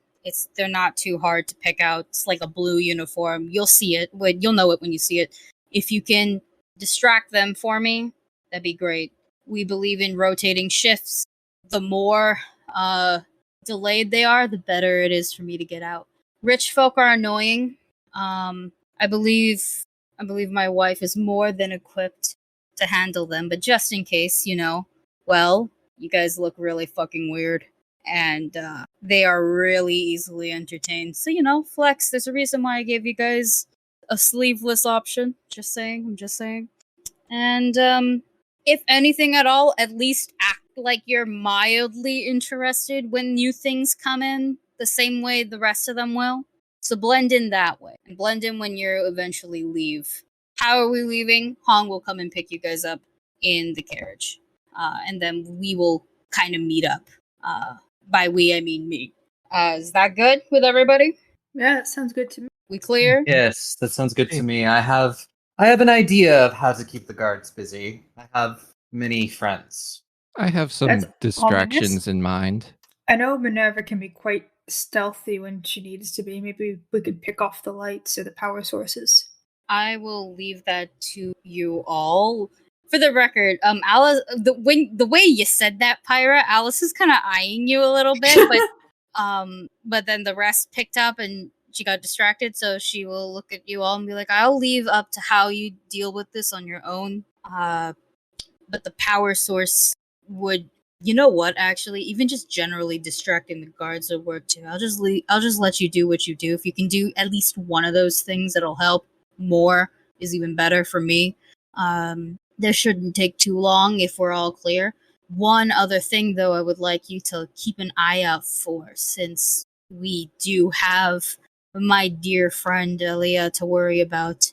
If you think my crest is annoying, his crest is even more annoying. And, well, he will have bidders, buyers, and general henchmen of the like around. If you see a giant fucking E in barely legible font, and you see it often on people, on like their uniform or whatever, Clio, you know what it looks like. I'll draw it out real fast. Yeah, if you want to. Because I would imagine she could do that. Yeah, probably. I won't even give you a performance check. It's just it's okay. You know SpongeBob when he drew the really fancy. Oh my god! Think of that. Think of that, but just so it's even worse. That's essentially what it looks like, and that will be basically on a person's clothing. Essentially, if you see that, do me a favor and just fuck with them. It's really just for me. This is my own it's my own gratification. That sounds like It fun. will be a delight. Can I look at Minerva and then look at Alice like, so, like, poop on them? What? Yeah. Please. Yeah. Huh. Alice and Minerva will nod wisely as she understands her mission. Good. Minerva gives you the most clear nod you've probably ever received. She knows the assignment. Good. Make me proud, folks. And I will say that you all get this rather wickedly handsome smile from Alice, and we will just. Oh yeah, what? I don't like that. I'm gonna squint at her now. Like I am just squinting, looking suspicious. Well, she'll In give general. she will give you a wink, and we're gonna cut straight to the heist. Oh, before we do, Oh, yes, sorry. sorry, but Hoshi will say to whoever's planning on doing the power to sync it up with me. I'll make it look like it's on purpose. On Sounds purpose. good. What do you mean? You'll see. No, you gotta tell me this now. This is our I have planning a di- time. I have a distraction planned. Can you elaborate on that? It'll be like a distraction. I'm sure it'll be pretty obvious. I can't. It'll involve using a spell, so I can't do it right now because it'll require too many of my spells to do otherwise. What's the spell name, OP? Tell me about the spell. You can, please. I don't want to go in and start shutting off lights, and then I have to run with some spell I don't know. I'll describe it to you out of character. I don't want to tell you right this second. It's a surprise. I have a surprise. It's a surprise tool that Clem's gonna have to go with. I'm like, all right, fine. In character, Hoshi will explain exactly what she has planned. I do have some quick questions for Aki real quick about these levers. These yes. like yes or no. One, are they high off the floor or close to the I'm going to say they are average person height. So for you, high off the floor. For someone like Pyra, titty height. Hey, height. Okay. So Minerva could probably like pull them, probably. Her strength's not that bad. Essentially, yeah. I mean, if you just jump, you'll probably get it. You know what I mean? It's one of those things. Like a child could turn this off, but it's a lever, so it's that means you can assume that it's pulled upwards, and so the handle is up, and you just simply have to pull it down. You know, just like your standard ye old steampunky type of lever. It's chill. Second question. Is this room marked as like there's gonna be people in it, or is this supposed to be like an empty, low lit room? Just nothing. Lots of people. It's a gala. So okay. It's a party. So pulling these levers is not gonna be people watching. Essentially, yes.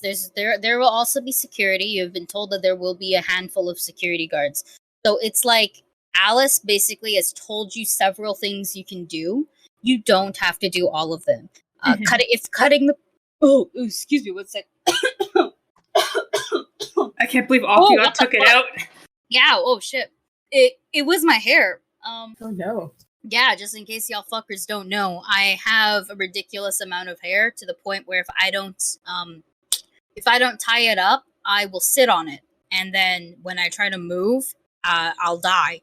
So, oh no! But it's grown even more. I got it cut, and it's grown even more. So it's to the point where tying it is also now a hazard because if I turn a little too fast, it'll just whip me right in the mouth. So it went inside my mouth.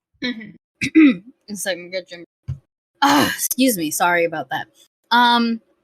Yeah, so she's given you a list of things. If pulling the lights becomes too hard because maybe you're failing your rolls or something like that, there's tons of other things you can do to help, as long as you succeed in one thing. All right. It should be good. And how you go about it is completely up to you guys. But this is a big open room. Okay. I do have one last question. Yes. Can Minerva get a cute outfit too? Of fucking course. Amazing. Like you had to ask. A little bit insulted. Just a little. Just making sure. Basically, Minerva you can choose if you'd like. Essentially, Minerva's outfit will be matching Clio's outfit. And the staff have dressed animals before because sometimes the Chows like to bring their cat to parties. And to be fair, their cat is very luxurious. So, very pretty. So, bows are an option. The equivalent of one of those bow ties are also an option. So are things similar to brooches. And little hats that are enchanted to stay on and not bother the animal. For the record, none of these things are going to fucking bother the animals, okay? Jesus. Minerva deserves a cute little hat and a bow tie to match Clio, I'm just saying. Then it shall happen. It'll be like in the same colors and stuff, or the same style. It will match. It'll basically look like the Chows have a new animal. Sorry, Alice, my date is now an owl. It's okay. Alice can't be there. Which sucks ass. Because, she likes to... She's the equivalent of the Will Smith meme. At parties with you.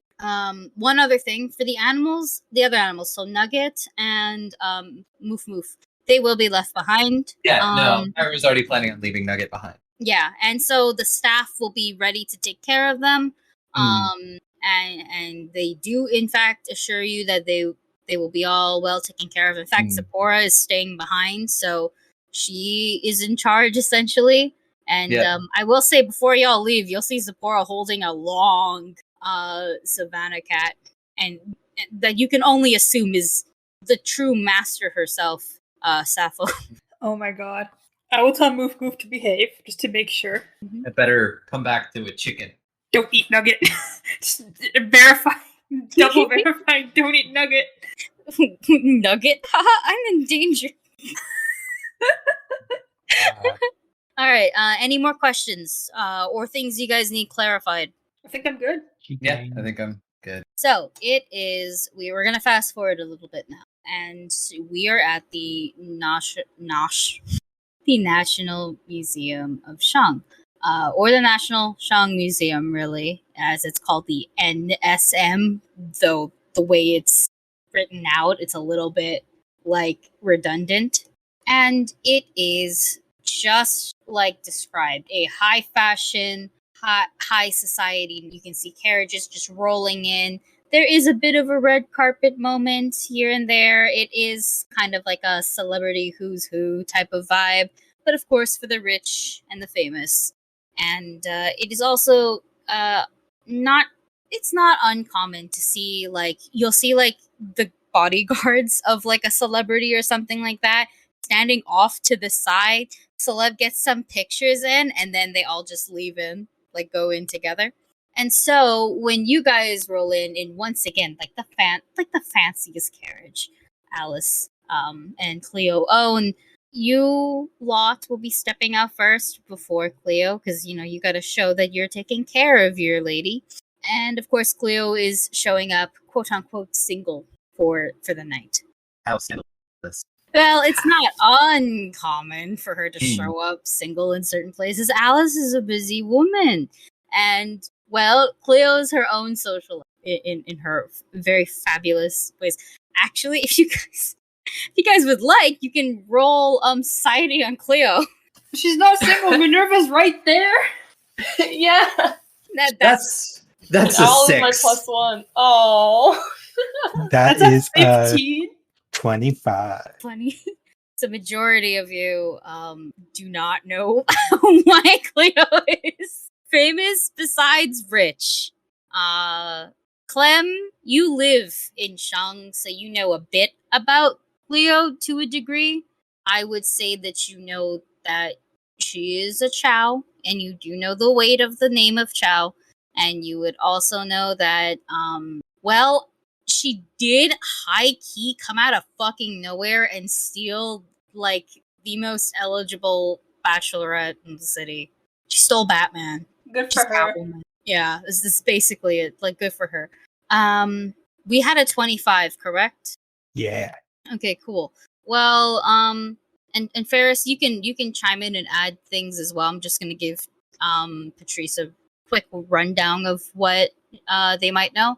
Basically, so Clio is accredited in a couple studies when it comes to things like verifying certain artifacts, as specifically from the wetlands of Shan. There I go. I knew that fucking name gonna kill me. Of Shang. It's not doing it tonight. My pronunciation's off. And specifically on ancient and lost things from there. You'll also know that Clio is a pretty popular painter, and has several credited high auctioned portraits and paintings in general. And you do also know the general information, like coming in out of fucking nowhere, stealing, quote unquote, the heart of the city, and and trapping Alice in a marriage. But it's not trapping. You've just being with them for an hour. It's not trapping. If anything, it's enchanting. But like it's just so gay. Yeah, it's incredibly gay. Incredibly. A couple things you would also know, because you rolled really high. There is totally like a little like a play, more so in opera, where the director and the writers have kind of credited them as a couple because they're a famous power couple in Chung for being muses of their work. Like God, it was called the play we named, I believe it was called The Portrait of what was it? Help me. Portrait of a Lady in Love, I think is what. Yeah, Oh my something like God. that. And it's about an up and coming painter falling in love with a painting that comes to life. That's basically what that play is about. It's very, very popular. It's like Hamilton popular, but then they did the thing where they kind of adapted the script into a novel, and it's not that great, but it did its best. That's what's going on right now, and that's how much they are quite the power of lesbians. Mhm. This is further cementing that Patrice is definitely the archetype. Yes, indeed. Ferris, if you want to add any more things to that, you can. No, I think you pretty much got it. Yeah. Unless you want to know, like, specifically the kind of paintings that she does. Is it the same kind that was invisible? She has variety. But she specializes in portraiture Ooh, and figure painting. very gay, very good. Quick question: has Clio drawn a furry before? Oh my God, we're moving on. Just Yes. cats. That's fair. Awesome. Cats and naked women. That's all she's got. Well, I'm never mind. Awesome. So, Cleo, you will step out. You have an owl on your arm. Why don't you describe, do you showboat a little bit? You are a celebrity. Oh, well, since the goal is to be a distraction, yes, we're showboating a whole lot. Just smiles and waves, greeting every single person. I want everyone to know that we've arrived. Can you do me a favor and roll maybe like a performance? Yeah, I'll say performance. If you have anything, I know you have the celebrity archetype, so if you have anything for that, I'll allow it.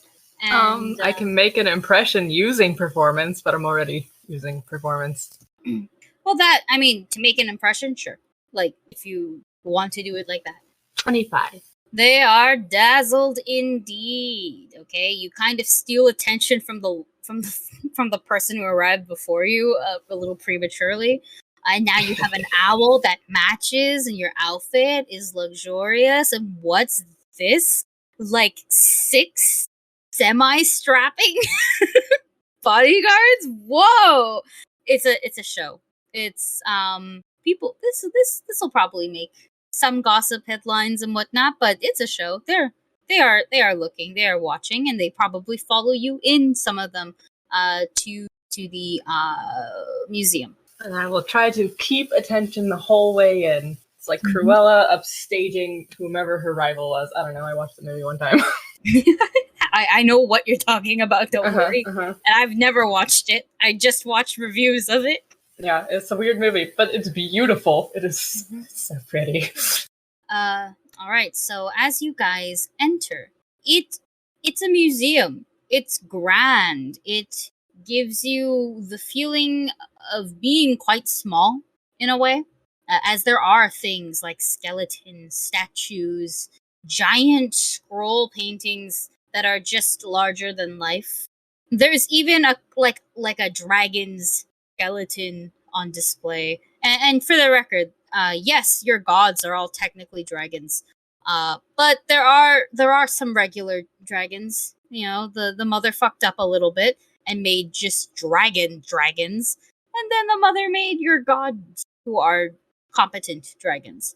So seeing like an ancient display of said thing, like a dinosaur, is not like frowned upon. Yeah, you're not like, what is this weird flightless dragon Who killed my dad? No, I'm kidding. Yeah, no, it's nothing. It is nothing like that. There are some people who straight up hunt dragons just to keep the population in check.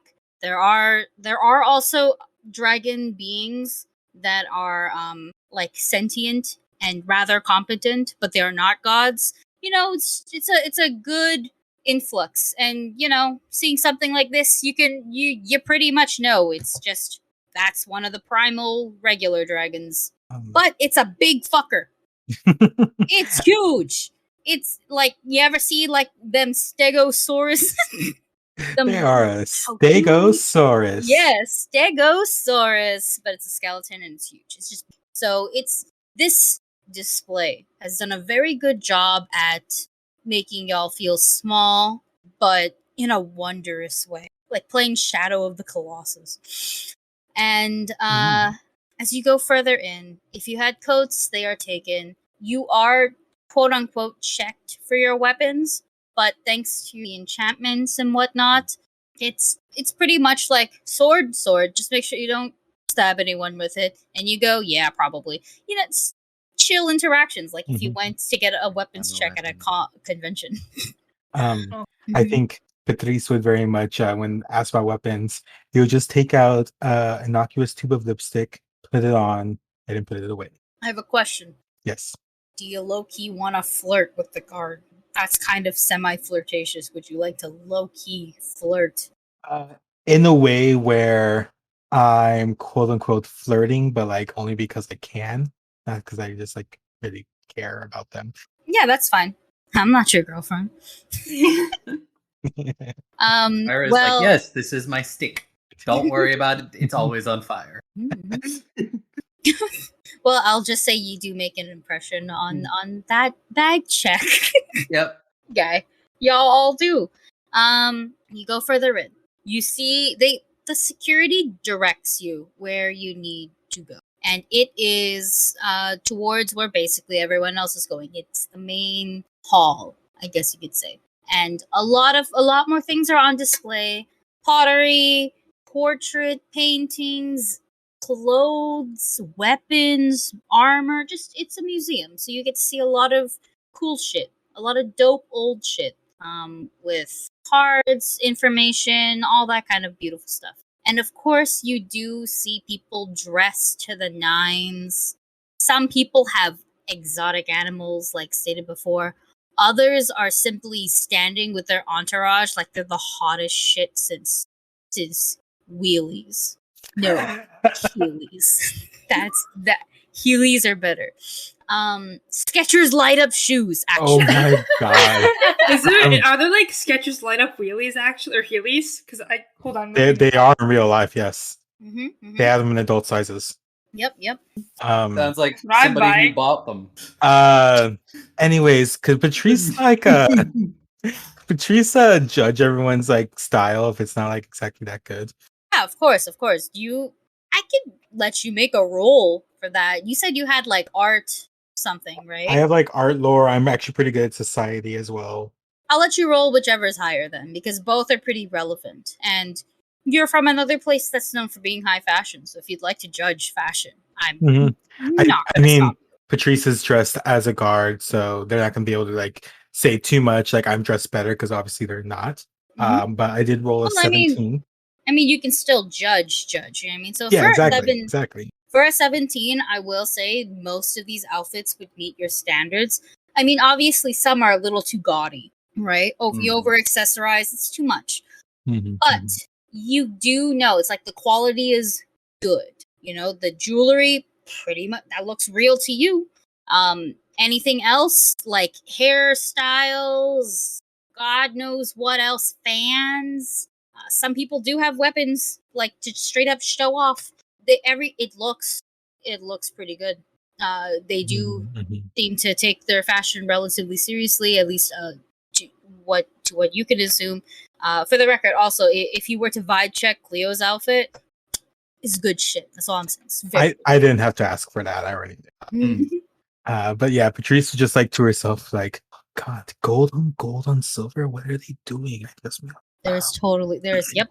I will say there are some gaudy bitches like that. I will also say there's definitely someone wearing basically a color monochrome where it's basically different shades of the same color. So it's like light red, redder red, orange red, dark red, maroon, like that kind of vibe. And Light it's red. all in one. Yeah, yep. And it's all in one outfit. Very camp of them. Just over here looking like tomato soup. Yeah. Are you muttering this? If so, yes, could I? yes, 100%. I'm just gonna look at you and just the person like you again and be like, and just nod respectfully. Like you're right, and you should say it. Clio also gives a very small, tiny nod. Yeah. Good. It doesn't take too long for more people to kind of file in. This is a very large space, but it is gathered with quite a few people and their guests even. There are some children here. Some people did bring their kids. I will mention that too. So, are they running amok? Some are, some are not. Some know the drill. Some know the assignment. That's to not embarrass their parents. Others, no. And in a little bit, you will see this gnome woman dressed for business and business alone. So she's got her little blazer on and very minimal accessories. She looks like she came from work and is fine with this. Like came from work, stayed in work. She has the cute round little spectacles on just resting on the bridge of her nose, and she kind of talks into this glowing sphere. She bops it like you would boop a mic, and then clears her throat and goes, "I'd like to thank you all for showing up. Thank you. As we know, this is our lovely charity auction.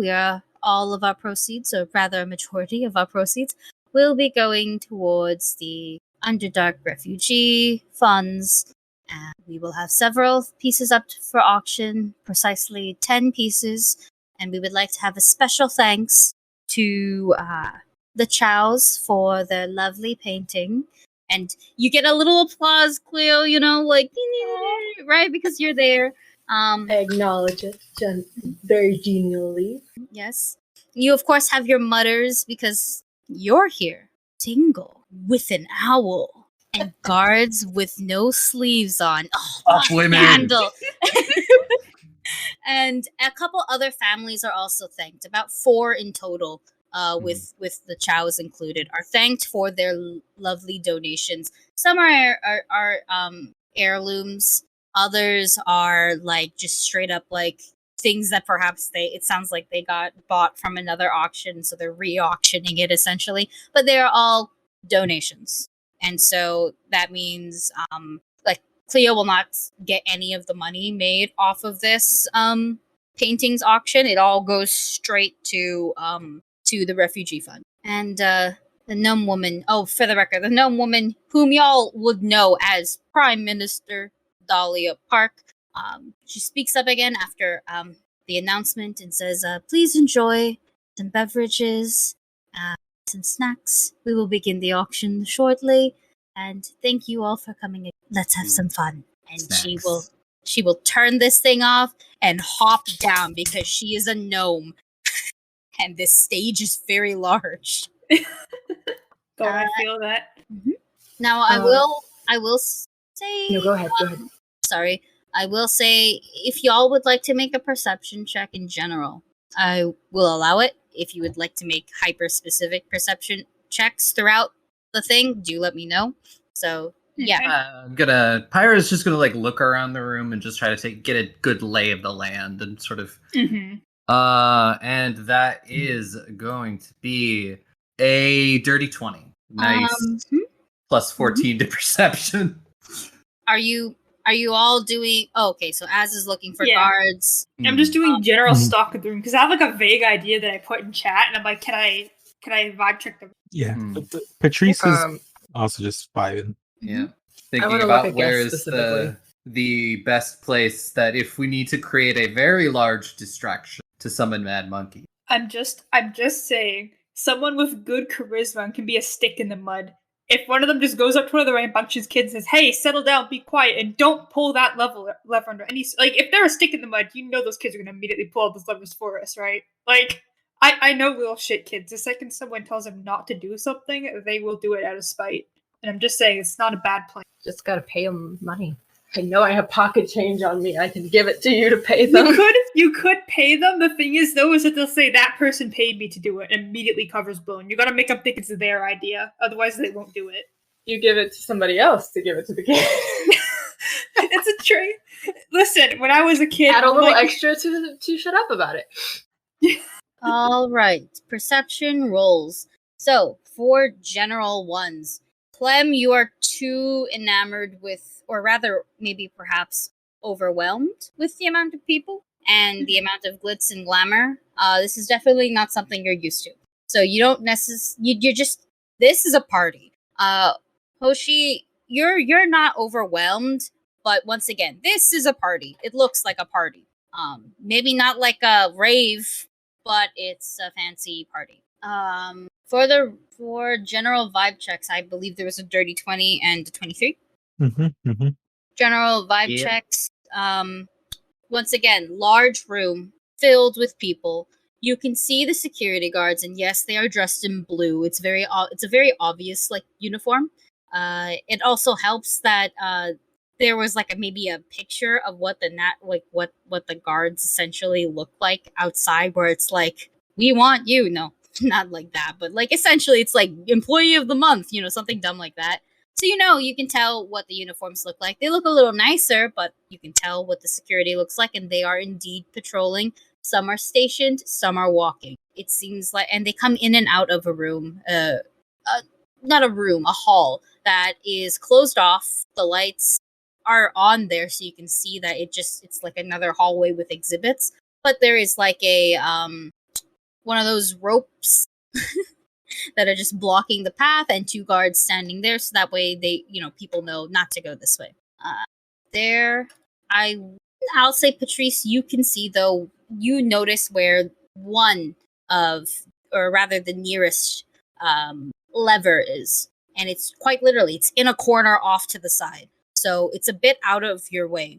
No one's guarding it, but it's like, it's out of your way, and not a lot of people are standing in the corners. This is a high society party. Introverts did come, and they're definitely not allowed to hide without risk of ruining their reputation and their family's name. So there you go. Let me see. And we have a 26 looking for guards. What you will also find the guards, the security guards, I'm assuming is what you're looking for as. Correct. Yes. Then you will also see basically what they saw. I will say you can, if you choose to not sit, but like stand and watch them for a bit. I will say, oh, thunderstorm again. Ow. Sorry, it was just There's super another loud. thunderstorm? Well, there was thunder unless every single fucking garage this door decided to open at once. Fuck, hold on. I'm gonna check if it's gonna hit me next. Because my power's on. Yeah, mine hasn't before, so I think I'm okay. But it sounds like it's approaching. So yeah, as if you wish to take some time and kind of watch the routine a bit, I'll say you'll be able to get like the rotation relatively down, especially when they're just simply walking around, and if they choose to leave or not, you'll be able to kind of know where they're leaving mostly, or where they're stationed. Yes, I would like to do that. All right, so you'll take some time to do that, studying. And Clio, what was your 28 for? I was going to look for Elio's people. It's so fucking easy. You know exactly what the symbol looks like. So when you see, I want to say 4 individuals with a giant E embroidered on the back of their coats, it's like, did you really even have to try? You do know the exact number is about 4 people. And I don't see him personally, right? no, you do not see him personally. You do know what he Same. looks like, which is basically a Twinkie elf with like a kind of looks, when he's stealing shit, he looks like Swiper, but as an elf. He is a tall twink, though. I will say he's long. He's quite. Oh, he's a weasel. Just that's it. It's a fucking Oh my weasel. gosh. He's not even particularly handsome or dashing or anything. He's just average looking, tall, skinny, and annoying. Like, you know he comes from money because he's so lucky to have his resources. If not, he'd be gone immediately. But yeah, that's what you see. You see about 4 of them, and for the record, only one of them is really armed, but it looks like they are straight up here to bid on his behalf. Are they like clustered together, or are they like wandering around separately? I'll say wandering. Some of them are taking the opportunity to like chat it up with other socialites and whatnot. Others are just here to do their job. They're admiring maybe some of the historical pieces out on display, or they look bored as hell, while the others are like, opportunity, opportunity, opportunity. So it's a mix. They look like, I will say for you, they would look like regular people. One of them has like a knife, but you're like, you're pretty sure they don't know how to use it. Nice. Okay, well, then I will make sure to subtly point them out to the crew, probably as the like, oh, and that one over there is so-and-so. Oh, he did a thing once upon a time, and we don't really like him anymore. And that one over there, just like, they're terrible, we hate them. Those are the ones. At this stage, Hoshi, not having seen much of anything, is kind of walking around and whispering under her breath, casting message to help communicate between the various members of our party without drawing too much attention to ourselves. Nice. Wait, we can have a full telephone line, because I have message too, so even if we get really split up, we can still keep everyone in communication. I do not have message, but I also do not have message. I mean, like, we can split into like 2 groups strictly if necessary. But you can respond to it. Yes.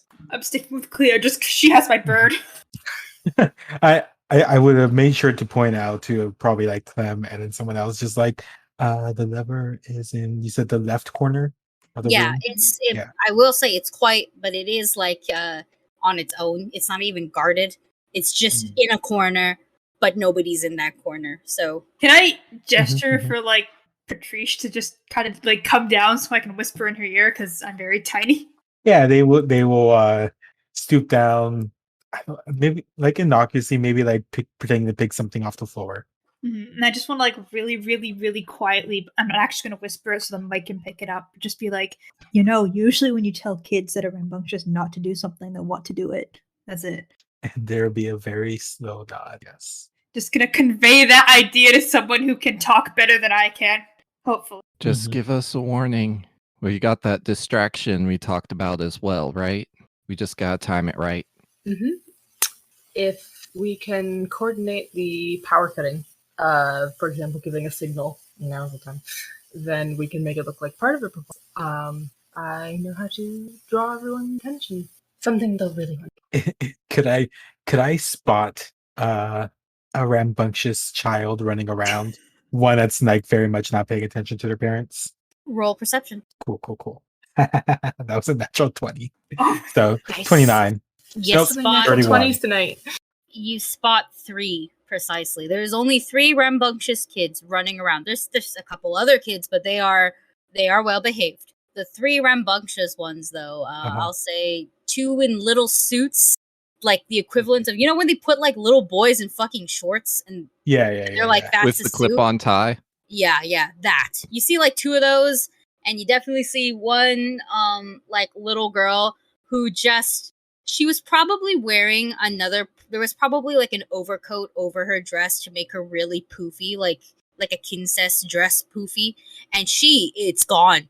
It's very obvious that it's gone and that she totally ripped her dress up.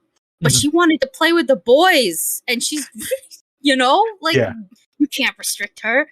So that's what's happening. They are running around, they're playing tag or hide and seek. And occasionally they'll probably hide behind someone's skirt or something like that. It's one of those things, they're just running. They have so much energy. Yeah. Okay, so what I want to do, I'll put you kind of like to some running and kind of like start walking their path. And as they run past them, just kind of like grab them by the collar. And Cleantown's like, usually I would say no running, but, and she's going to point to the leaf in the corner. You see the feather over there? Yeah. If you could get there and pull it without anyone seeing you, I could assure you something really cool is going to happen. Diplomacy. I'm trained in that. I have no diplomacy. It's why I wasted the job onto someone else. Ooh, that is okay. I realize I'm not trained in that, but that's an 18. Nice. Why did I give you this job? Because I like to think. The kid just goes, "What cool thing?" It's more exciting if you see it yourself. I can assure you it's going to be a party stopper. Can I see this happening? Um, I mean, yeah, probably. I would assume. Yeah. And because I was gonna try to aid this, and by like the kid, and if the kid could see me, I'm gonna like cast a produce flame and sort of like juggle it around my hands.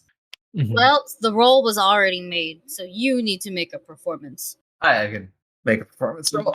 That is a 18. Nice.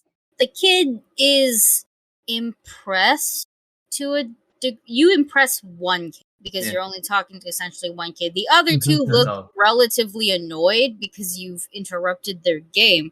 And so the kid will go, well, I gotta ask my big brother first. Yeah, if you both do it, if two people pull it at the same time, I heard like, see that person over there juggling fire? Imagine that, but big. Maybe. The kid's gonna go off to join the other two rambunctious duo.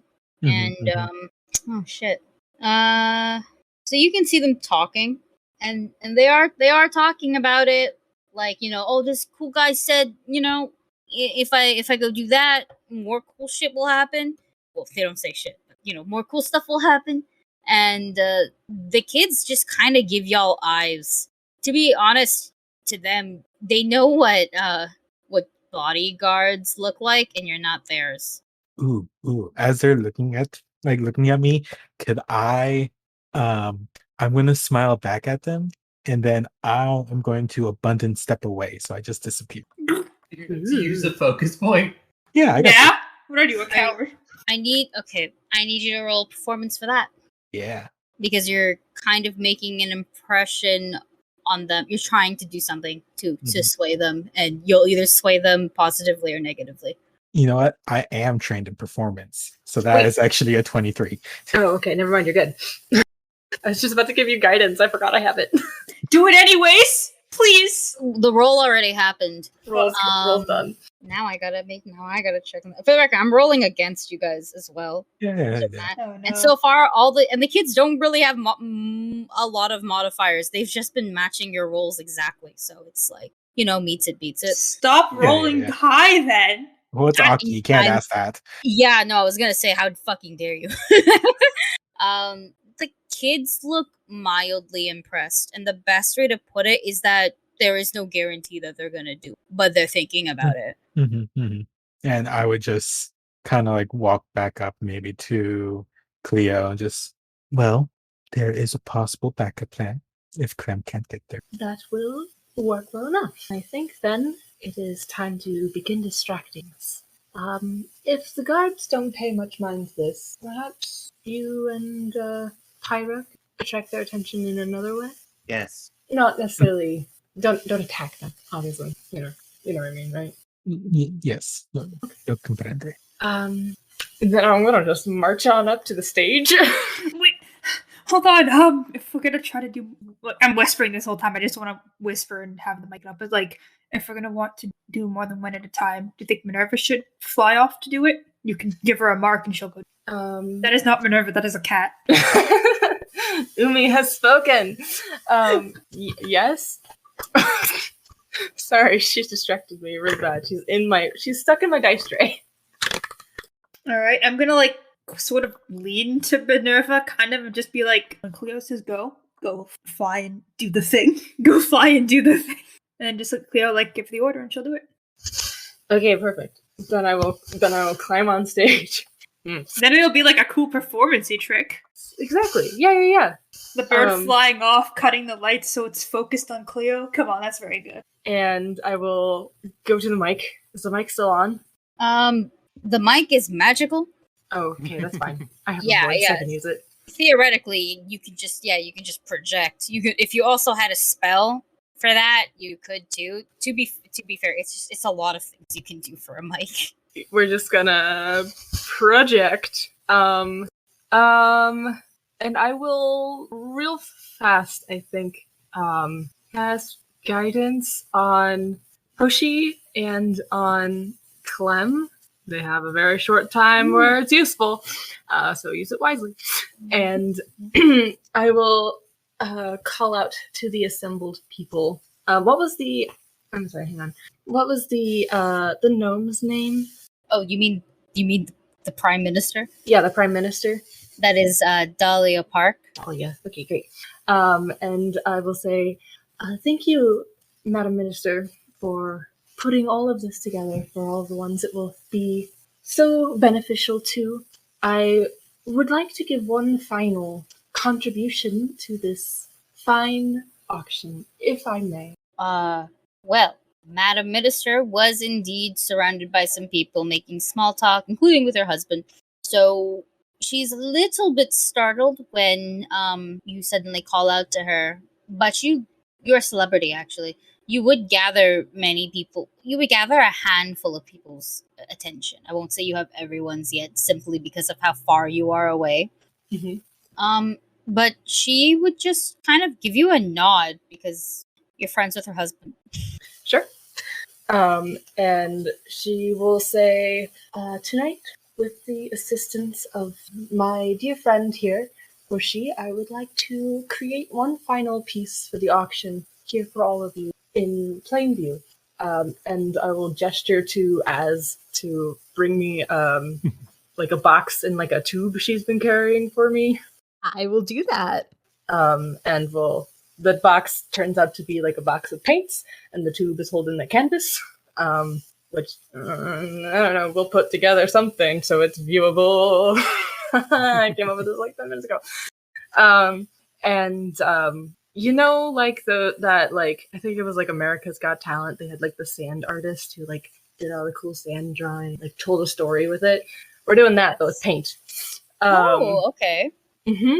And so put some paint on it, and then nod at Hoshi, and also send Minerva off, and kind of like give everybody else like a "this is the moment," and then open the floor to Hoshi to begin the music, and then we'll paint a story while Hoshi plays.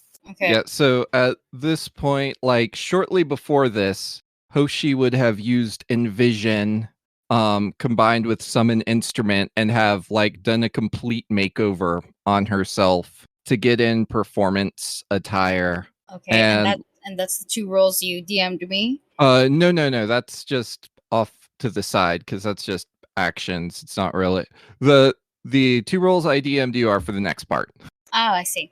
Okay. So the next thing she does is she starts playing a little song talking about whatever she's been working on, which happens to be the fruit that shoots. And like it starts out really, really gentle. And I assume that, I don't know, what are you doing with this, Ferris? Let's riff this. I think that if you're singing like words, then she's going to like paint whatever you're singing, even though she's never heard the song before. Okay, so I assume we have like a painting of the fruit that shoots coming up. Making it now. Yeah. And so as she's doing this, excuse me, Hoshi starts talking about Moof the fox, which I think is actually around Clio's neck, isn't? No, we left Moof at home. Oh Yes, no, we left the fox at home. Yeah. That's probably for the best. We don't want it getting a big head. Turn like an orange picture and then add like little ears and like a nose, and suddenly it's a fox. And after everybody's gotten the like kind of gotten people's attention, hopefully she's going to cast Sculpt Sound and like do the melodious spell to attempt to block that, which may or may not work. And then right as the lights get turned off by the owl, you just suddenly hear, let's see if I can do this. It cut out so much. I'm so sorry. That cut out. I am so sad. If it's like an actual file, send it to us and we can find a way to get it in. Yeah. Okay. Yes. I'll record it and bring it in. Yeah, send it to me as soon as you can. I will definitely put that in there for us. Okay. Don't worry about it. But cool. Okay. Is there anything else you guys? That'll go on for as long, probably until they kick me off the stage. I don't know. I have that going for about 10 minutes. And I can't talk to anyone normal. Okay. And I will need you guys to make a couple things. One, when you are changing or magically changing into your outfit, roll me stealth. Just to see who the fuck people were like, because I don't think there really is no way for you to go off and do it on your own. You just kind of have to be quick enough or quiet enough, you know? It takes all of 9 seconds, or Yeah, less but than that because people- it's 4 actions. Yes, but people can still look. So I definitely didn't. I used a hero point on that and got a 13 with a natural 1. So I think people Oh. noticed. Yeah, people would have noticed you changed. Oh, and, you had and therefore, you did have guidance. It's just a +1 though. yeah, people would have still noticed. And they would have probably followed you a bit. Actually, they would have looked and talked and murmured, a bit. Now, for this combined performance, I'm gonna need you both to make performance. Like it's a bit weird. It's gonna be separate performances, but together they will make a number. And I am lowering DCs just because of like the spells you've used and the fact that this is fucking cool. This is just for like a general reaction if you need to know. Yeah, if anybody wants, so I don't know how it came out on your side, and this is gonna get fixed in post, hopefully. But what was happening on my end was I actually put a distortion filter over my voice, which may have just not come through properly. It didn't really come through, but Yeah, I heard I'm bits not- and pieces. Yeah, we could tell But- you were doing something. All but I heard that's was the fruit that lyrics. shoots. That's all you need. I would also like to say that since we are doing like simultaneous cut the lights for this performance, as Minerva cuts it, I also want to pull a lever as stealthily as possible. Just We like will get to that when we get to that because I assumed that was what was happening, and the Yes. rest of you will have to make 26. rolls for that. 26 on your performance, Ferris. Also 26. All right. Basically, what happens is you get a sizable attention naturally, and basically by the middle point of this performance, a lot of people are watching, if not everyone, excluding things like security guards. Some are watching. I won't say that all of them aren't, Oh, but some I- simply do not have the view to watch it. They're facing. a different- apologies. I forgot the second thing I rolled for as well, that I sent you earlier, because I'm going to find like a clump of guards that's closest to the thing, and I also want to hit them with a hypnotic pattern as like a light show. To dazzle them, essentially, or to Yes. okay. And I'm assuming the thing you mean is where they do their routine exchanges. Just like it has to be kind of with the audience so that it doesn't look like I'm attacking the guards. Okay. So but it's a 10-foot burst, so that's like a 20-foot radius sphere or 20-foot diameter sphere. And I want to hit as many of the guards as possible within it. I see. Well, if you don't want to make it look like an attack. Yeah, that was the melodious spell as well. Yes, that's what I was thinking. Okay, yeah, that's fine. I will say the guards that I think you'll want to hit are the ones that do not necessarily have a view, which is the routine shift type of guards. They're the ones that are standing in front of the hallway that people are not allowed to go through, except for other guards who are changing shifts. And so I believe that they would basically not be in the range to be fascinated by your amazing performance, but they would be in range for you to hit them with your spell. Okay, yeah, because that's 120 feet I have. Yeah, no, yeah, it's gonna work is what I'm telling you. It's more like I'm suggesting which guards you hit, because some guards are straight up watching and others can't watch because they're not facing the direction. Sounds good. Or they're straight up coming into this. So it's like you might as well just Absolutely. Mm-hmm. And what's for the dazzle? Is this like a save or something? Yeah, might help if I give you that. It's a will save sustained for 1 minute. DC 22. You're very lucky. They all kind of failed. There's quite a handful of them.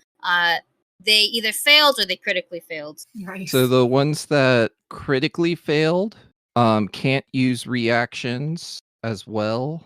And it's very distracting mostly. I think the specific is they're fascinated, so they like can't use things that require like focus on anything except for that.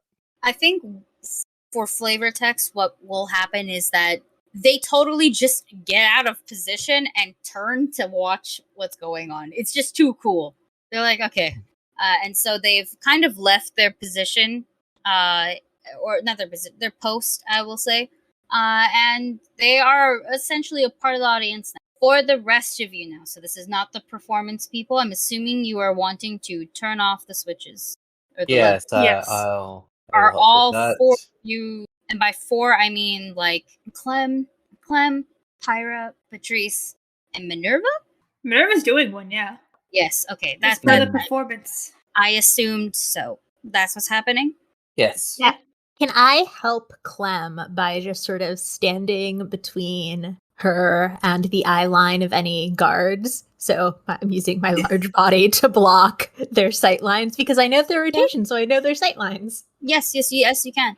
And Alright. I won't make you roll for that because you took the time to do it. So it's like you'll just step in the way, if that makes sense. Yeah. Okay. Now for all of you and like pulling the switches and Clem, Clem, you'll need to roll for Minerva. I'm going to first need you all to roll stealth. Clem, The you have a DC +1. is the DC is significantly lowered from this performance. Okay. Let's do Minerva first, which she surprisingly has more stealth than I do. And for context, the stealth is you guys going to the four corners. Because as I said, especially now, they're even more empty. Yeah. Okay. My heart's racing right now. That will be a 26 for me. Nice. A big woman on fire? Nah. No one's gonna notice. Just a candle. I got a dirty 20 Minerva got a 23. I'm gonna roll for Clem real quick. +1, right? because of guidance. Yes. I'm very grateful that stealth is the sort of like ancestry thing I have. I have a thing where I could be temporarily trained in something, and it's stealth. So whatever past spirit of mine that committed stealthy crimes, please help me. So I got a nat 20 for Clem. Minerva 23, Clem, that's like a 33. All right. You guys get to these levers, no problem. No problem at all. People are either too distracted or just dazzled. They don't notice you at all. And so you get to your four corners. Now, here's another rule. I will allow a variety of things. I will allow perception. I will allow acrobatics. I will allow who left? Who fucking Take it died? back. That was Okay. me. Audio Oh, went okay. for a second. Oh, I see. Okay, I was worried for a second. So yeah, what did I say? I said I will allow acrobatics, I will allow perception, I will allow deception, and I will allow straight up thievery for did I say athletics? Athletics, so I will also allow. For these roles, essentially pick the one you wish the most. And essentially this is you guys hitting the lights in sync if you're even able to turn the lights off, that kind of vibe. Yeah. Okay. Could go for athletics since that is the best of all of those for me. Yeah, both Minerva and Clem's highest are perception, so yeah, I'm using those. Let's do Minerva first. Do I still have that +1 from guidance or no? I believe you still do. since 23. This is happening. Alright. Minerva, no! Minerva, no! No. Minerva got like a 17. Minerva, no! I don't think I can use a hero point on Minerva. So that's just- I would allow it, but that is your one hero point. Yeah, I'm not going to use it right now. The bird can stumble, and we can use the excuse that it's like. Yeah, that's basically it. Like, for the record, if your animals, or familiars are in like a situation like this or combat or whatever, I would allow you to use your hero point on them because they're yours. And also the hero points are yours, but that is your own risk. Yeah, I'm not going to do that. I feel like I'm going to need this if I roll like a nat 1 on my next roll. Mhm. Now, come on, Clem. Okay, that's not a bad roll. That's like 25. We had a 23, 25, 24, and a 17. Yes? Yep. Okay. Yep. So, my 20s, so the three of you, y'all hit the lights in sync immediately. And Clem, since Minerva is yours, you will notice that she's actually kind of struggling because she has to fly, stay up, but she's got her claws around the lever and she's just struggling with pushing it down, or rather even just letting her own weight and gravity do it. It's just a bit of a struggle. Perhaps it's the noise that is overwhelming her, or all the people. You're not necessarily so sure. However, bunch of fucking kids run up and basically they see the owl, they see the lever, and you're not sure which one they want to grab. But either way, the lever gets pulled because Minerva is faster than them. Think of Minerva as like when Pikachu is surrounded by kids, like that. They love the owls, so they'll pull the lever. And the lever gets pulled, and you have successfully pulled all four levers. Though one of them was a bit delayed, it still got pulled. And the best way to put it is that the lights are out everywhere. Yep. Nice. You said the performance lasts for about 10 minutes, or at least that's how long you're lasting, Hoshi? Yeah, that's how long the spell will last. And I'm sure she's an experienced performer. She can do a 10-minute metal solo, just like all Fred. shamisen. Fred. Yeah, probably. Clio, would you like to keep it up for 10 minutes, or are you good after, like, how long? I think it will depend on if they see, like, if the crowd seems to like have their attention wavering or anything. But otherwise, I think she would focus on like finishing the painting to a point that is like sellable. Yep. I will Like the say, final vision. So she'll probably stop changing the story about halfway through and then just make the final vision look really good. I will say, Hoshi does. You can do your 10 minutes if you'd like. When you guys are done in general, you have had their attention for a while. They were thoroughly amused, thoroughly enjoying themselves, and so you get like this nice roar of applause.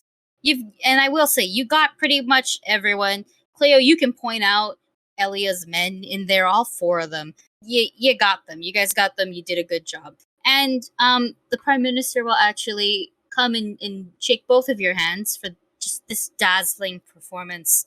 And your art piece, because you rolled pretty well, is it is a more abstract piece, I will say, but it's definitely beautiful. You know color theory. This is something really nice to look at. You can also make out like certain things, like the fox. Maybe a Glock is in there. You know, you can make these things out. So it is an abstract piece, but it's beautiful to look at, and it's definitely one of those. Wait, do you use brushes? Do you use like a palette knife? Or you mix? Definitely normally. I feel like maybe not this time. Might have been hands this time. Oh, I see. Well, then if it were hands, you definitely get your hands like prestidigitated. Just because everybody's wearing rather nice things, and you might have even gotten paint on yourself. So people are simply just magically, not people, it's the Prime Minister. She's just magically poofing things off to make you clean again, essentially. And she'll shake your hand. She'll shake your hand with both of hers because she's quite small in general. And she'll just go, "Oh, Clio, this is lovely. Oh, you didn't have to."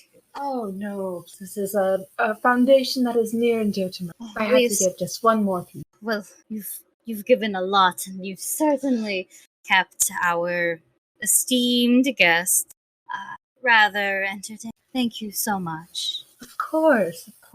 It was my pleasure.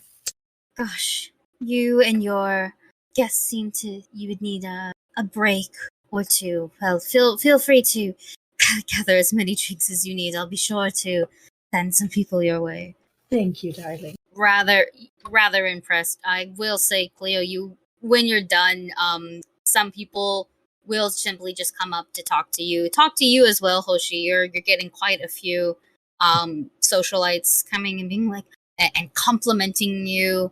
And to be fair, they're actually not they're not like backhanded compliments either. You guys rolled quite well, and I am giving you a bonus for both of you hitting the exact same fucking performance roll. That was pretty In great. in my opinion, that means you guys were so goddamn in sync.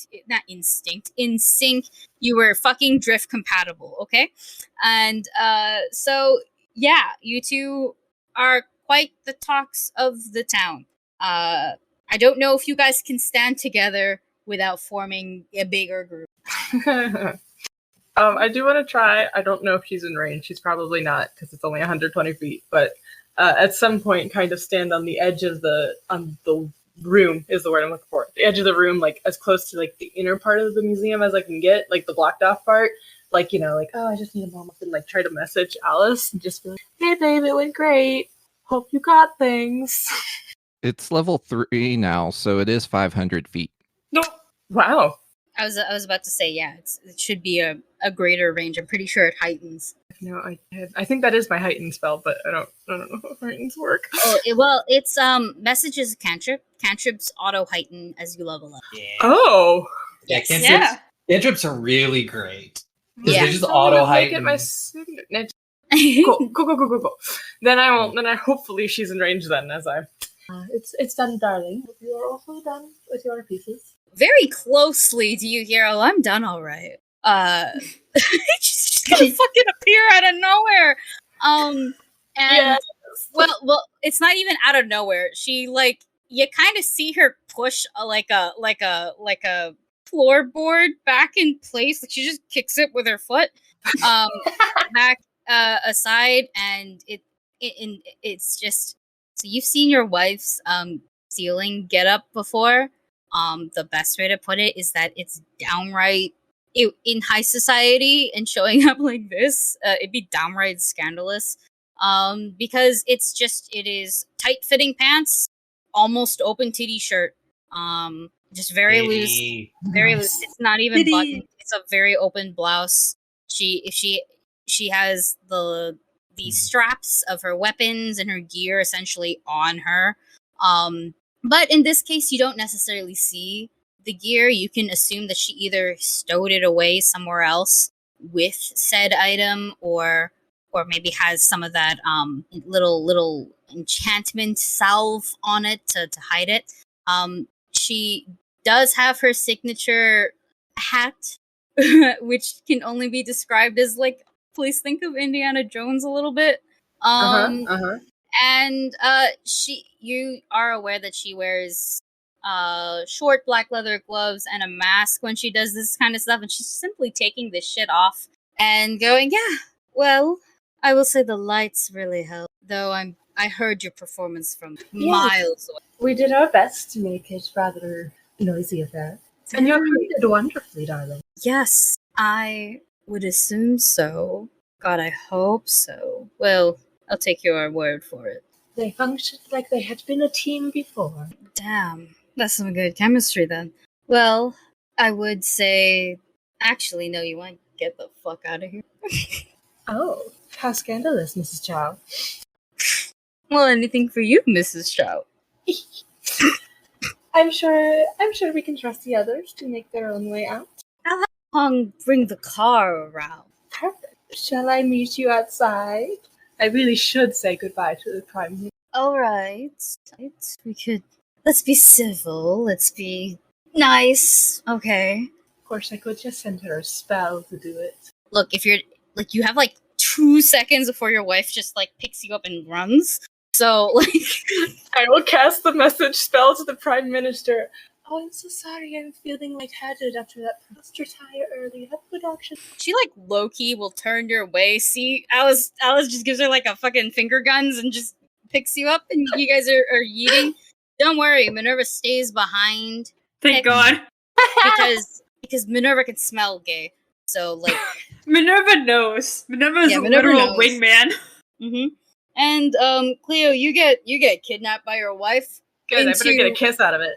Of course. And you get put into your own... The best way to put it is that this bitch did not bring her own carriage. She just simply brought a horse. So you're going to be on a horse. And you will essentially ride off into the night. the rest of you guys will get to Abandon the crew. Yeah, the rest of you guys, whether you notice or not is completely up to you. You don't have to roll for it. You can chill for majority of the night, as you can only assume that that everything went fine, and Hong will actually come and pick you up and be like, everything went fine. Nice. And Can I have fancy people stacks?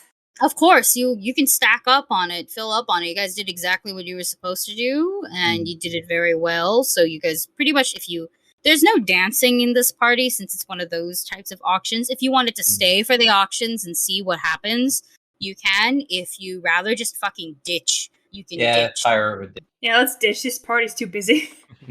Before we... Sorry. I was gonna say, Hoshi's kind of made a spectacle of herself, so it might be suspicious if she just ditches, so she'll hang out around a little bit longer. Maybe arrange to come back after y'all leave. Yeah, that can be done. Before we ditch, can I try and sort of gently suggest to the rebellious kids that they hassle the people that Alice wanted hassled? I'll give you 5 gold to throw ice cream on this man. Are you giving them 5 gold to do so? How much gold do I? No. I was joking. I was joking. Okay. But So if you're asking for the people to be hassled by said rambunctious kids, I just make a diplomacy or just roll a d20. That's another 20. That sounds fun. Cast Oh, Plus never mind. 11, so that's 31. 8 people talked at once. What? I got a nat 20 plus 11, so 31. I don't think she needs your help, guys. So fuck yeah, I don't think Az needs your help, guys. Yeah. So yeah. So you just go, hey, you want to mess with someone? And these kids, you finally said the things that needed to be said. Is the best way to put it. And they go, yeah, who we mess with? And you point out who needs to be messed with. And the best way to put it is that, as you guys are leaving, you definitely see one of the guys trying to walk somewhere, but there are 2 kids attached, straddled with their arms and legs around each leg, and he's literally going, whose children are these? And somewhere off in the distance you hear, whose annoying little girl is that? whose little shits are these? Yeah, you just hear like a bunch of that and some cackling, and we'll probably call it there. Yeah. All right. Yay! Yay! No one got hurt. We did it. You guys did it. We did it. Proud of y'all. Now to take everything home. Yeah. Patrice totally has a bag of... Oh yeah. Tick, did you want to do the end credits like you usually do? Yeah, sure. Hello again. Thank you everyone for listening to this 3rd episode of Shambhala, to Hunt the Moon. It was very fun. We got a lot of stuff done today. Did a wonderful heist with a wonderful performance, and basically Alice just carried the whole thing in the background. Don't worry about it.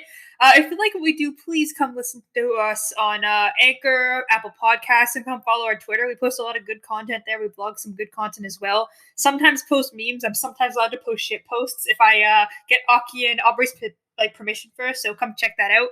To hunt the moon, not to hug the moon. We are not hugging the moon tonight, Aubrey. I thought you said to hug the moon, and I just went, wait, that's not right. I would like to hug the moon. I would like to hug the moon as well. But again, thank you so much for listening. It means a lot to us. Be sure to leave a review if you like what we do as well. And remember, eat your vegetables.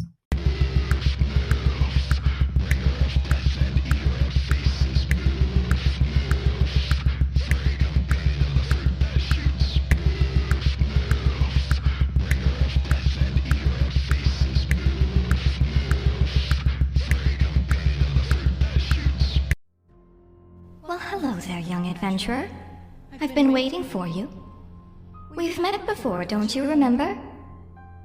No worries. I'm quite forgetful myself. The other Sparks are waiting for you. Leviath, Shuey, Theo, and Brandy. They've had such wonderful tales to tell. A truly marvelous story. I wonder which one of them will be the chosen one. Perhaps none of them will. Perhaps it will be you. The morning's coming soon. I have to leave now. Will I see you again? I sure hope so. Is a story really a story if there's no one to tell it to? Well, Goodbye for now, adventurer. Chosen Ones is a visual novel-style D&D podcast on YouTube that releases every Thursday at 1 p.m. CST. Find us on Twitter at Chosen Ones D&D. Come adventure with us.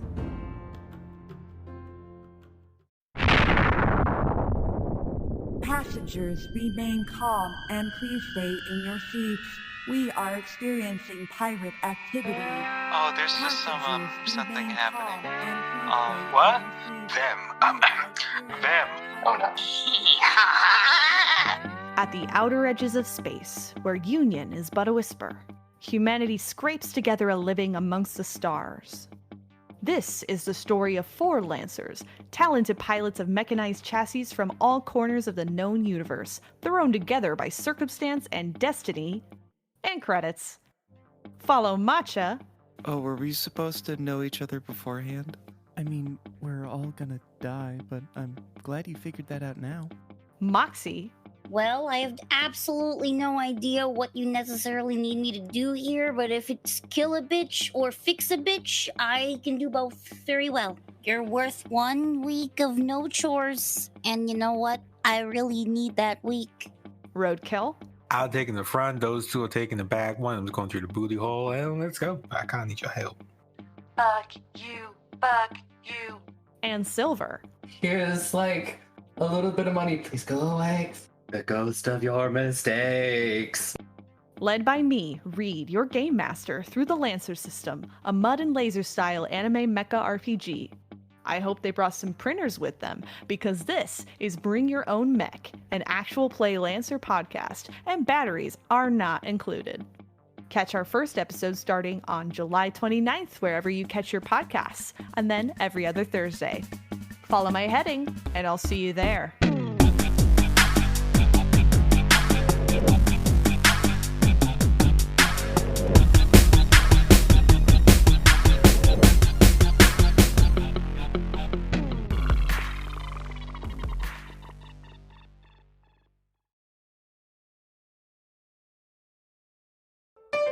Be gay.